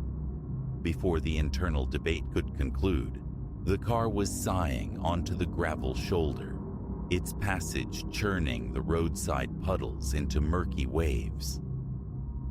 The man approached with a loping stride, his features obscured within the cowl of a sodden dark jacket. As the passenger door swung inward, admitting a chill blast laden with the scent of rain and damp earth, Elias registered a tangle of beard and eyes that held a flicker of weary gratitude. "Obliged," the voice rasped, textured like old leather, but devoid of malice. "Began to think I'd dissolve out here before anyone took pity." A curt nod was Elias's reply, the tendrils of unease already coiling in his gut. A mistake? Perhaps. Destination? He managed, voice tight. "Just onward," the man offered cryptically, folding himself into the seat with a sigh that seemed to displace the very air. "Your path suits me fine for now." Easing back into the river of traffic, Elias risked a sideways appraisal. Older than first surmised, perhaps cresting 50, his face a cartographer's map of hard miles, etched deep. His attire, though worn, bore no sign of neglect, and the unsettling aura Elias had braced for failed to materialize. Still, the silence stretched. Minutes crawled by, measured only by the relentless timpani on the roof and the rhythmic sweep of the wipers. Just as a fragile calm began to settle over Elias, the stranger spoke, his voice unnervingly casual. "So, Elias, this Willow Creek, been your home long?" Ice traced a path down Elias's spine. His hands clenched the wheel, knuckles white islands in a sea of tension. He hadn't offered his name, hadn't breathed a word of his town. "How did you know that?" The question emerged strained, striving for composure it didn't possess. A low chuckle resonated from the passenger seat, unsettling in its intimacy. "Oh, I gather things, Elias. Little fragments, like your post at the Willow Creek bank, downtown. Like the golden shadow named Jasper who waits for you at home. And like Clara, your wife, who's likely glancing at the clock right now, wondering about your delay." Elias's thoughts scattered like startled birds. Impossible. He was a ghost in this man's history, utterly unknown. Willow Creek was intimate, yes, but not clairvoyant. "Who are you?" The demand tore from him, frayed with a tremor he couldn't suppress. The man shifted, turning towards him. In the dashboard's faint spectral glow, his eyes seemed to possess a strange, phosphorescent quality. A transient soul, merely passing through. but I find knowledge accumulates if one simply observes. It's astonishing what the world reveals when you truly look. Elias swallowed against a rising tide of panic, the impulse to slam the brakes, to eject this ominous presence, almost overwhelming. But the isolation, the relentless curtain of rain, and an intuition that this man would not be easily dismissed, held him captive. "What is it you want?" The question felt small, inadequate. A smile touched the man's lips but died before reaching his eyes. "Want? Desire is a complication, Elias. I'm merely filling the silence. Isn't that the custom on journeys such as these?" Silence was Elias's only answer, his mind a frantic engine churning through terrifying hypotheses. A stalker, some meticulously planned intrusion into his life. "You're puzzling over the source of my information," the stranger observed, his tone suggesting he could hear the frantic whirring of Elias's thoughts. "Less arcane than you imagine. Your bank ID tag still clings to your shirt, an oversight from the day's end. The pale hairs dusting your trousers speak of a large canine companion, and the golden retriever's rule sticker on your bumper confirms the breed.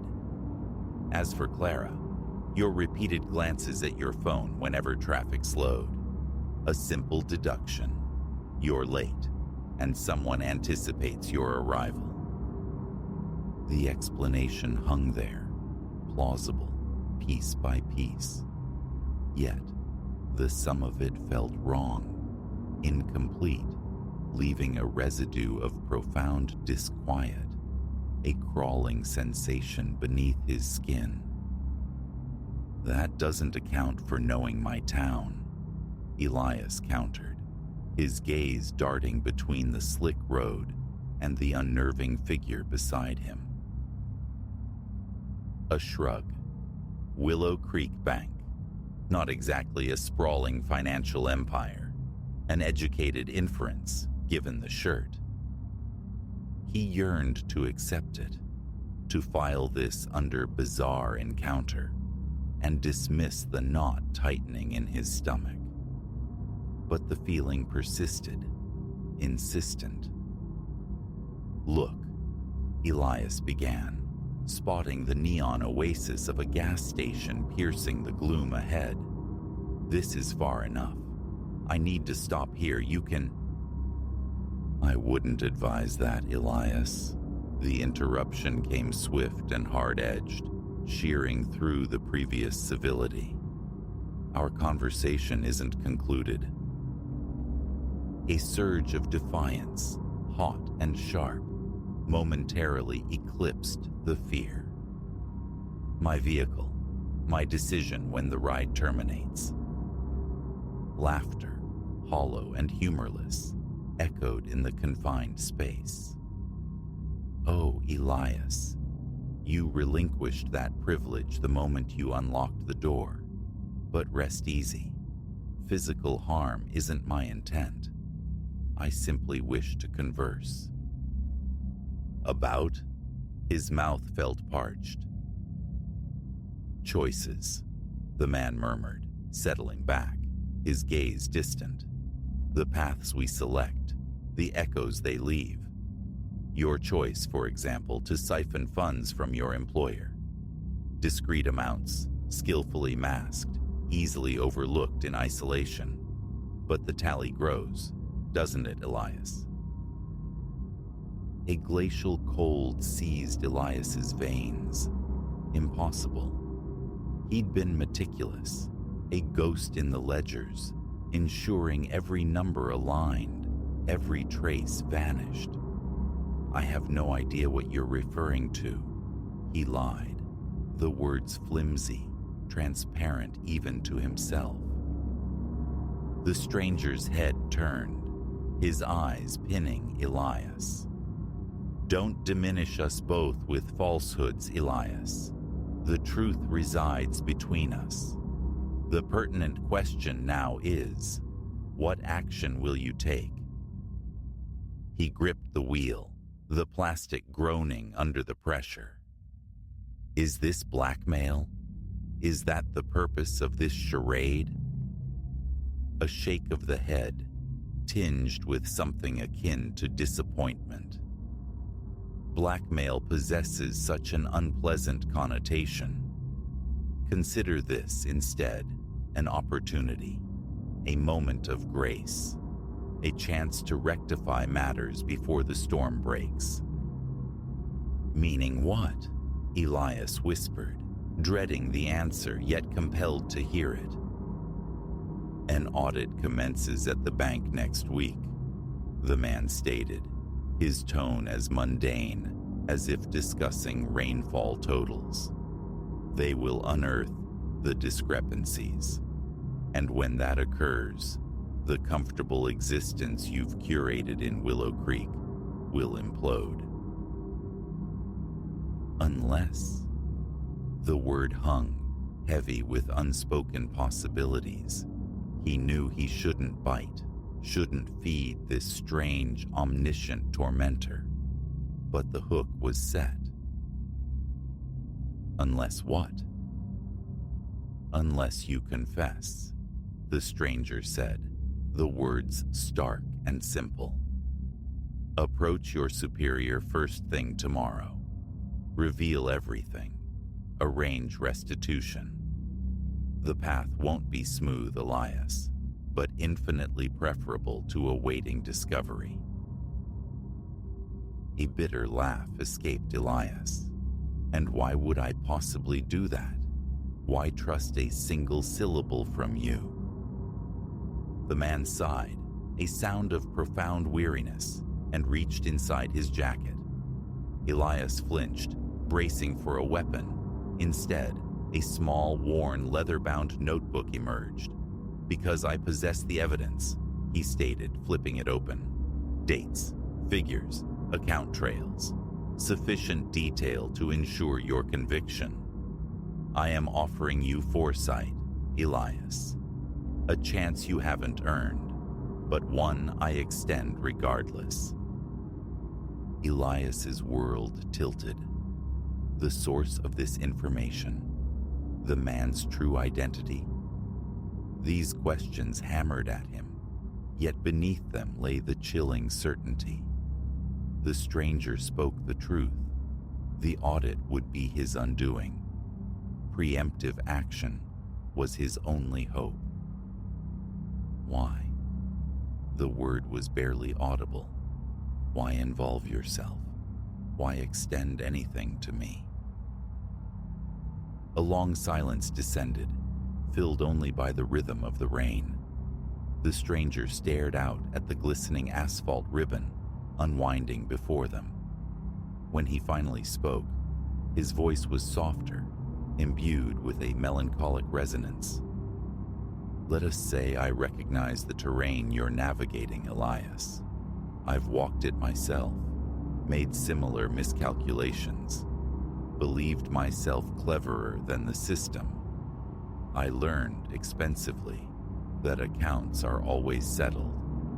I am attempting to spare you that particular education. They drove on without speaking, the gravity of the stranger's pronouncement settling upon Elias like a shroud. As the familiar lights marking the edge of Willow Creek began to pierce the gloom, clarity emerged from the chaos within him. A decision had formed. A diner just ahead, Elias announced finally. I can leave you there. A nod of acceptance. As Elias steered into the rain-swept parking lot, the stranger gathered himself, poised to re-enter the storm. Remember, Elias, he said, his hand resting on the door latch, his gaze intense. First light tomorrow. It's the only door still open to you. Then he was gone, dissolving into the tempestuous night as abruptly as he had appeared. Elias remained, engine humming softly, the rain a constant whisper against the metal shell. After a long moment, he retrieved his phone, dialing Clara. "Hey," he began when she picked up, his voice thick, unfamiliar. "Nearly home. But there's something significant we need to discuss when I arrive." Disconnecting, he shifted the car into gear. A peculiar amalgam of terror and liberation washed over him. The road ahead promised hardship, humiliation, perhaps ruin. Yet, for the first time in what felt like an eternity, it felt like the right road. The phantom hitchhiker, the storm-born oracle, had offered an unexpected, undeserved reprieve. The next move was his alone.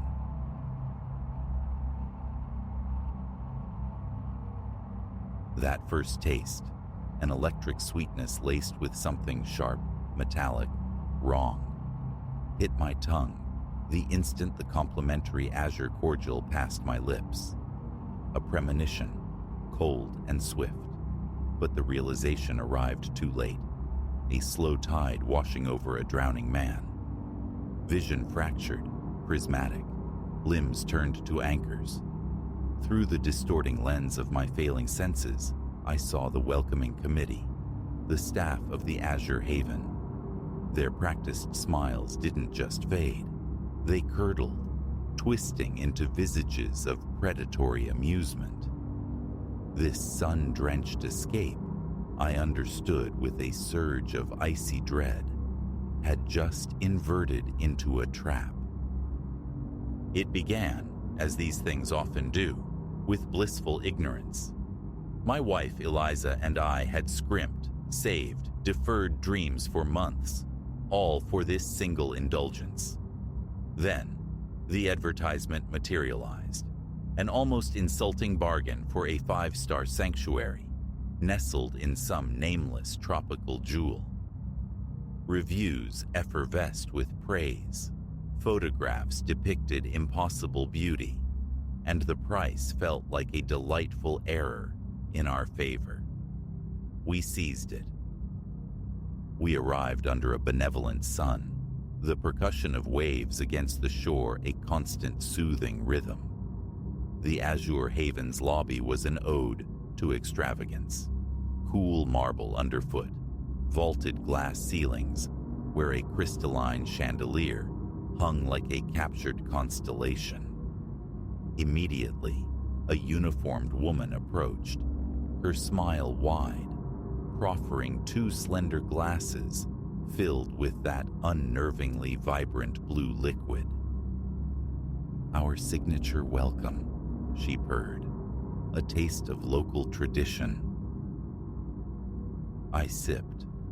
The sweetness was immediate, overwhelming, yet beneath it lurked a bitterness, subtle but persistent, like a discordant note in a perfect melody. An exotic fruit, perhaps? I dismissed the whisper of unease.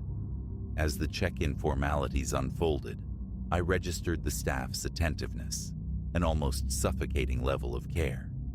Their eyes, bright and unblinking, seemed to catalog our slightest movements. Their smiles remained fixed, immutable masks. Excellent service, I told myself then.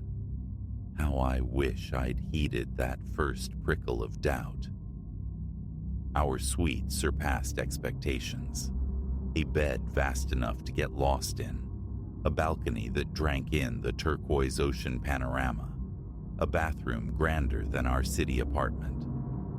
We surrendered to the first day, exploring meandering pools that glittered like scattered sapphires, the exclusive crescent of beach, the tempting array of dining options.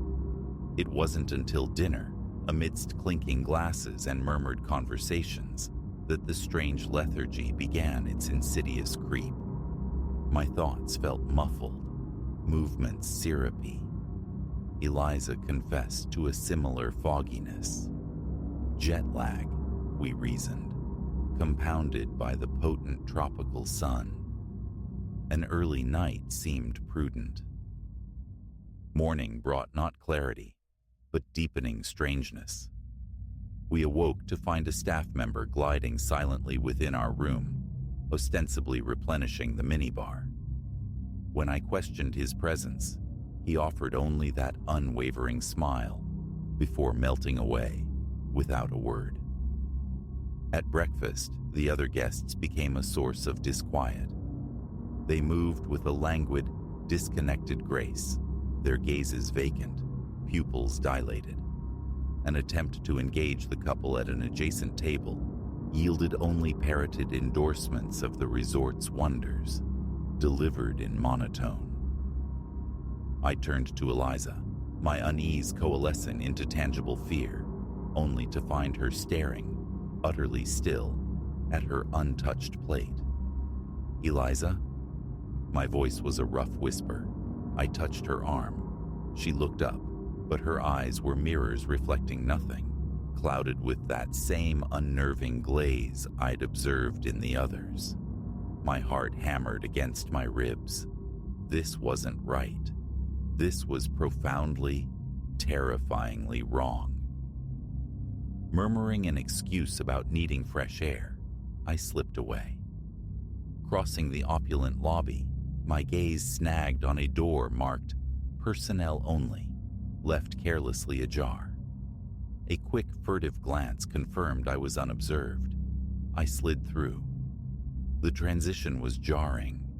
The plush luxury vanished, replaced by a sterile corridor, bathed in the unforgiving glare of fluorescent tubes. Muffled voices drifted from a room further down. Stealth replaced my earlier languor as I crept closer. "Latest consignment shows excellent adaptation to the regimen," a male voice stated, clinical and detached. "Phase 2 commencement should be viable by tomorrow." "Superb," a woman responded, her tone crisp with satisfaction. "The benefactors will be most gratified. This new formulation boasts significantly improved efficacy." My blood felt like ice water in my veins. Consignment? Benefactors? Formulation? What infernal enterprise was this? I risked a peek around the doorframe. The sight within sent bile rising in my throat. A laboratory, stark and functional. Rows of beds lined the room, each occupied by an inert guest, pale and still. Figures in white coats moved among them with practiced efficiency, monitoring readouts, adjusting intravenous lines. A gasp, involuntary and damning, escaped my lips. Every head in the room snapped towards me. The smiles were utterly gone now, replaced by expressions of cold, sharp assessment.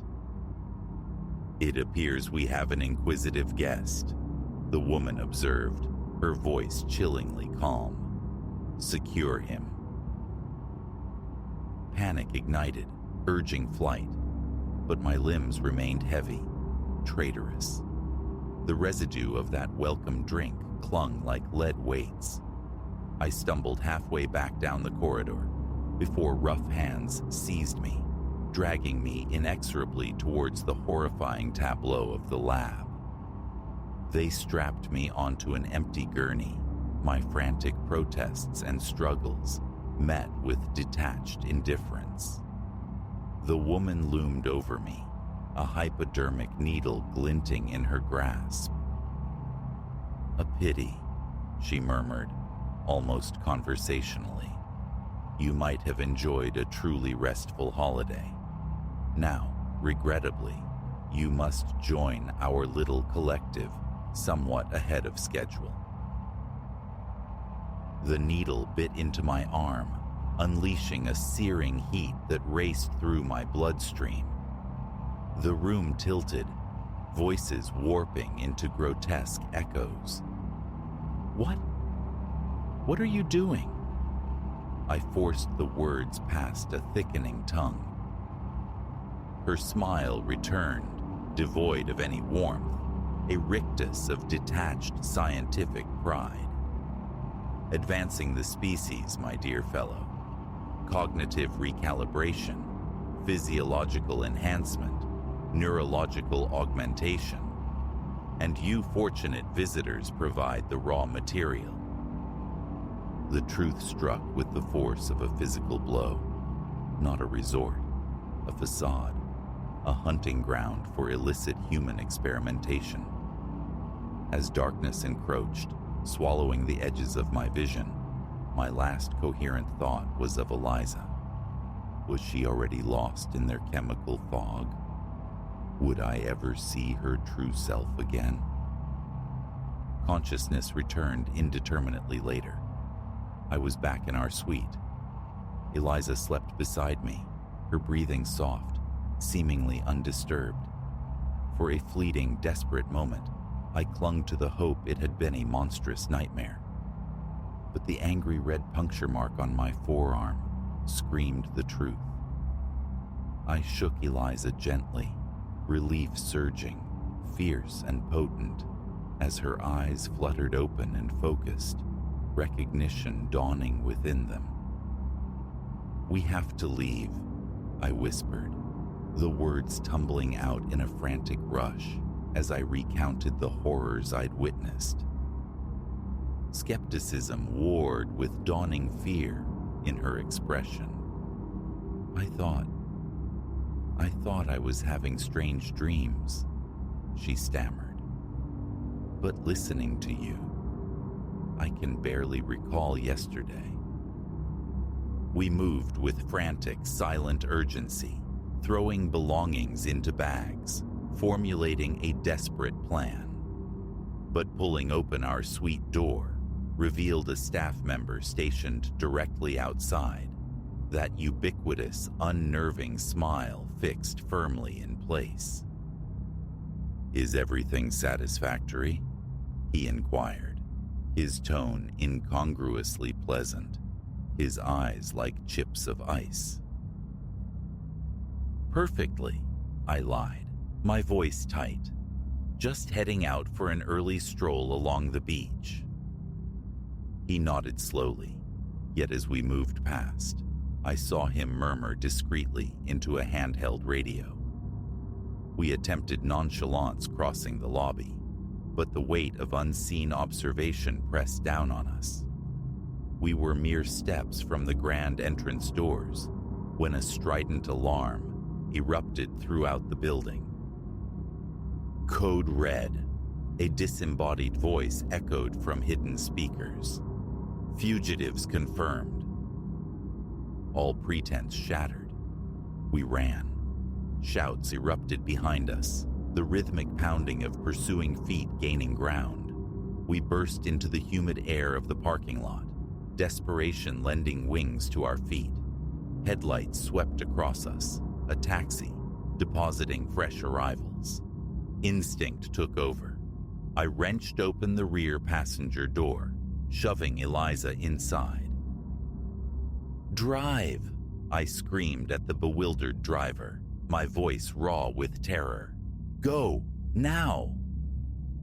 Whether it was the sheer panic radiating from us, or the sight of uniformed figures closing in, the driver didn't hesitate. Tires squealed as he slammed the car into gear, launching us away from the azure haven. As the resort dwindled in the distance down the winding coastal road, Eliza and I clung to each other, trembling violently with adrenaline and residual horror. We were out. But what indelible mark had they left upon us? How many others remained ensnared within that gilded cage? We reported everything to the authorities in the nearest city. Our frantic narrative met with polite, thinly veiled disbelief. Our word, fraught with trauma, against the reputation of a prestigious, well-regarded resort. Predictably, by the time any formal inquiry was mounted, the Azure Haven had vanished.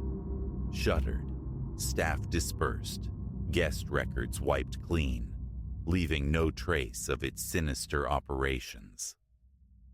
Months bled into a year of medical consultations, endless tests seeking to identify the unknown compounds detected in our bloodstreams. The long-term consequences remain a chilling unknown. Nightmares plague us still. I frequently jolt awake, drenched in sweat, convinced I'm back on that sterile gurney. Eliza suffers occasional, terrifying lapses, moments where her gaze turns distant, acquiring that same vacant, glassy quality I first saw across the breakfast table. Recovery feels like a distant shore we may never reach, but we tell our story. We have to.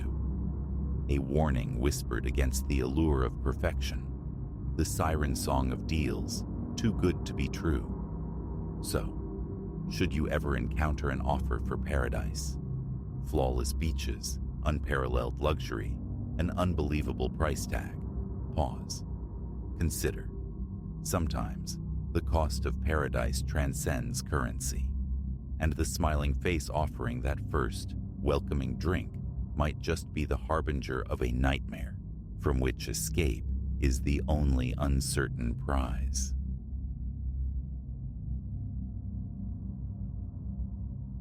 The vast concrete bowl of the Colossus Arena held its breath.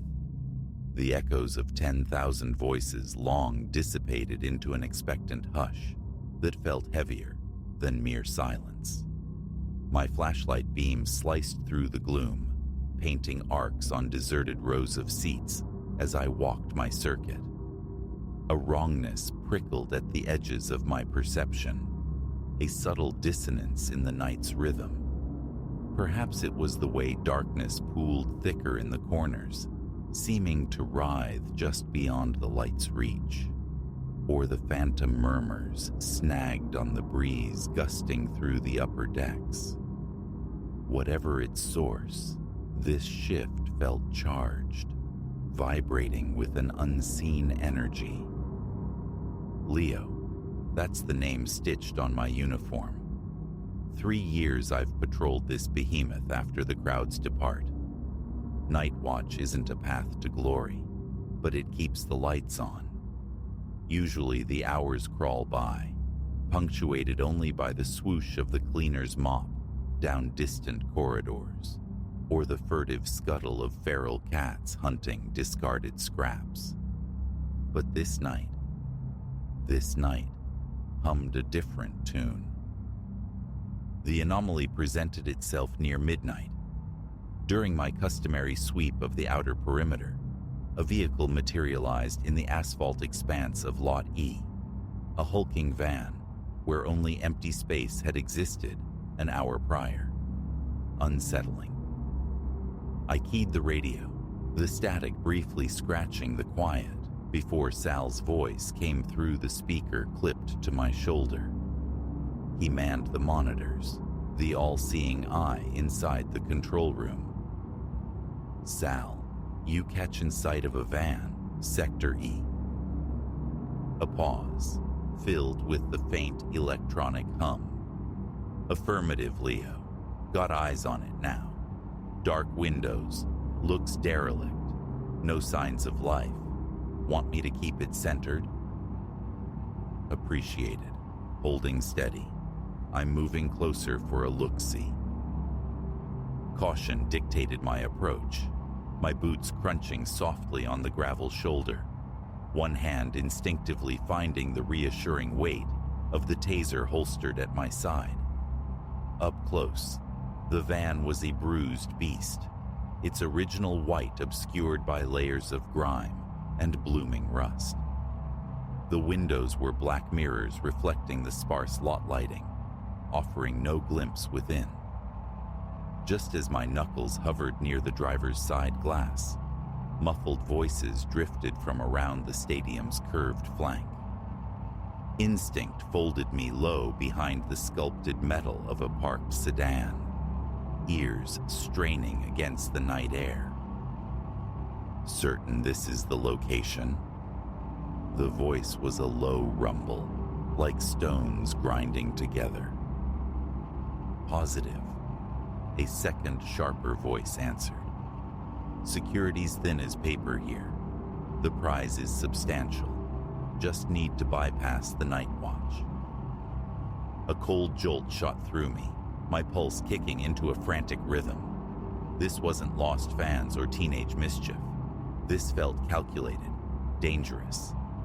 I brought the radio to my lips again, whispering urgently. Sal, situation developing. Multiple hostiles, potential B&E, maybe worse. Get PD rolling, but stress silent approach.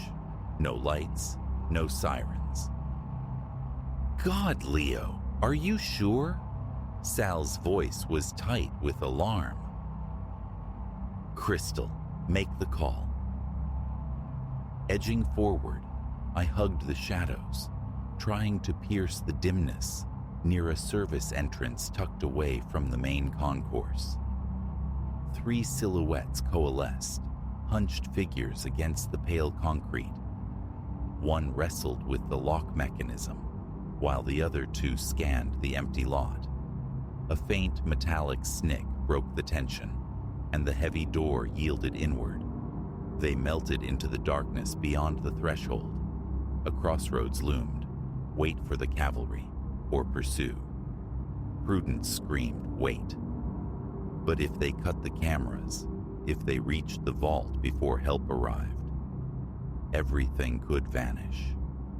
A sharp intake of breath, a decision forged in adrenaline. I slipped through the open door. Inside, the stadium swallowed sound differently. My own footfalls seemed amplified, bouncing off the stark concrete tunnels. Ahead, I could hear them. Indistinct murmurs and the scrape of gear echoing down the passageway. Their trajectory was clear. The administrative wing, repository of the arena's earnings. Rounding a bend, I caught sight of them. 3 men clad in dark functional clothing, burdened with duffel bags. One man's jacket shifted, revealing the black grip of a handgun nestled against his spine. My throat constricted. This escalated far beyond a security guard's remit, yet retreat felt impossible now.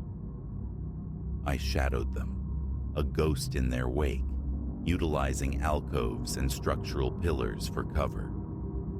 They reached the main office suite, the heavy wooden door a final barrier.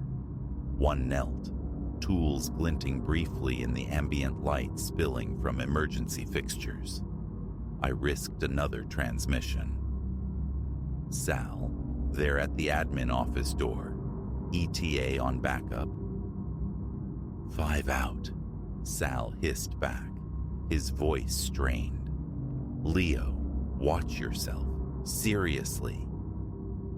The lock surrendered with another soft click. The trio disappeared inside. I crept forward, plastering myself against the cool wall beside the doorframe. Sounds filtered out. The rustle of papers, drawers being pulled open, frustrated mutters. Has to be in here, one growled. Try behind that landscape painting, another offered.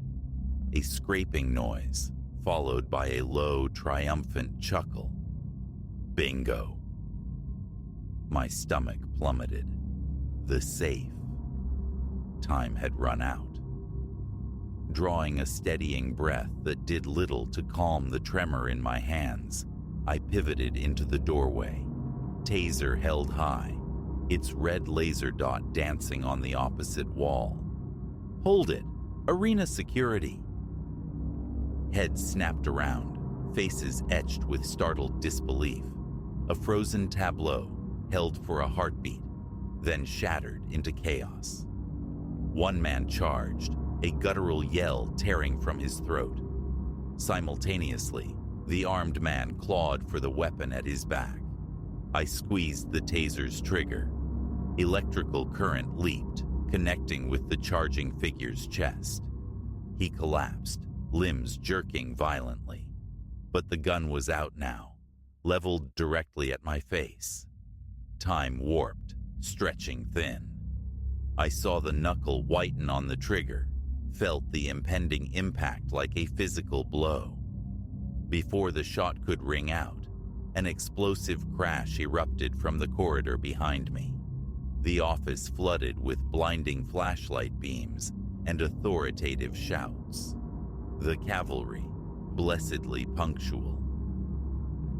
"Police, drop your weapons, hands where we can see them."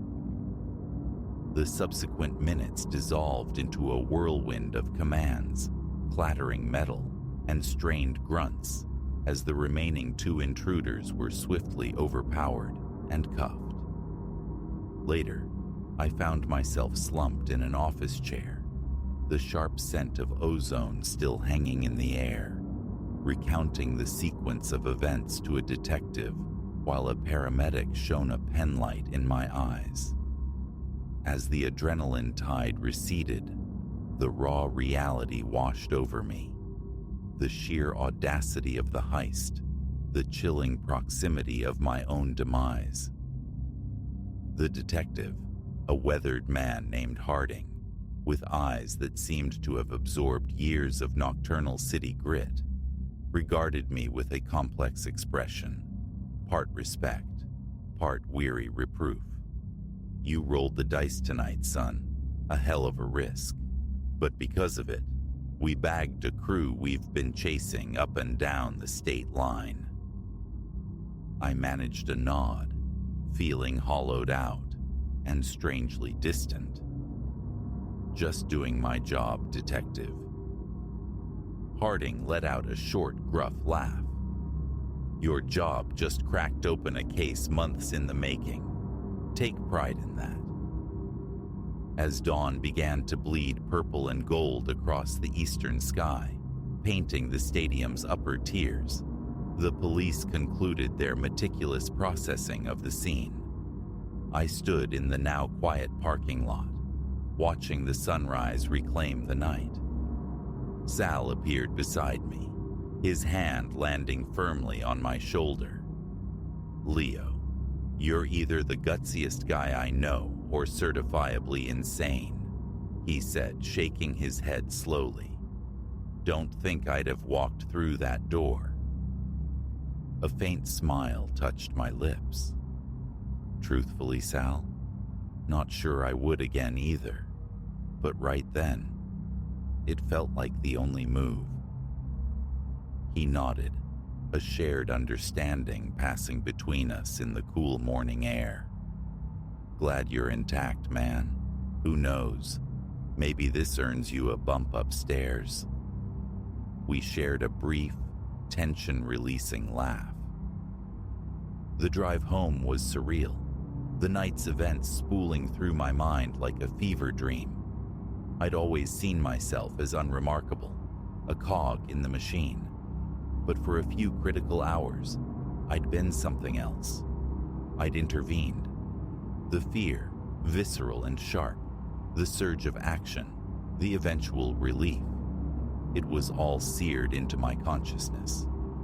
I knew, with certainty, that no future shift would feel quite the same. Every unexplained noise, every deep shadow would now carry the ghost of potential confrontation. Pulling into my driveway, utterly spent, yet strangely wired, I confronted a realization. That was all right, because I knew now what lay dormant within me. I knew that when pressed against the wall, I wouldn't fold. As I collapsed into bed, sunlight streaming boldly through the window, a quiet sense of satisfaction settled over me. The night had irrevocably altered my landscape. Whatever tomorrow brought, whatever waited in the future silences of the Colossus Arena, I felt a nascent readiness. Sometimes, in the deepest quiet, when the world sleeps, unexpected strengths surface. And for one intense night, I had found mine.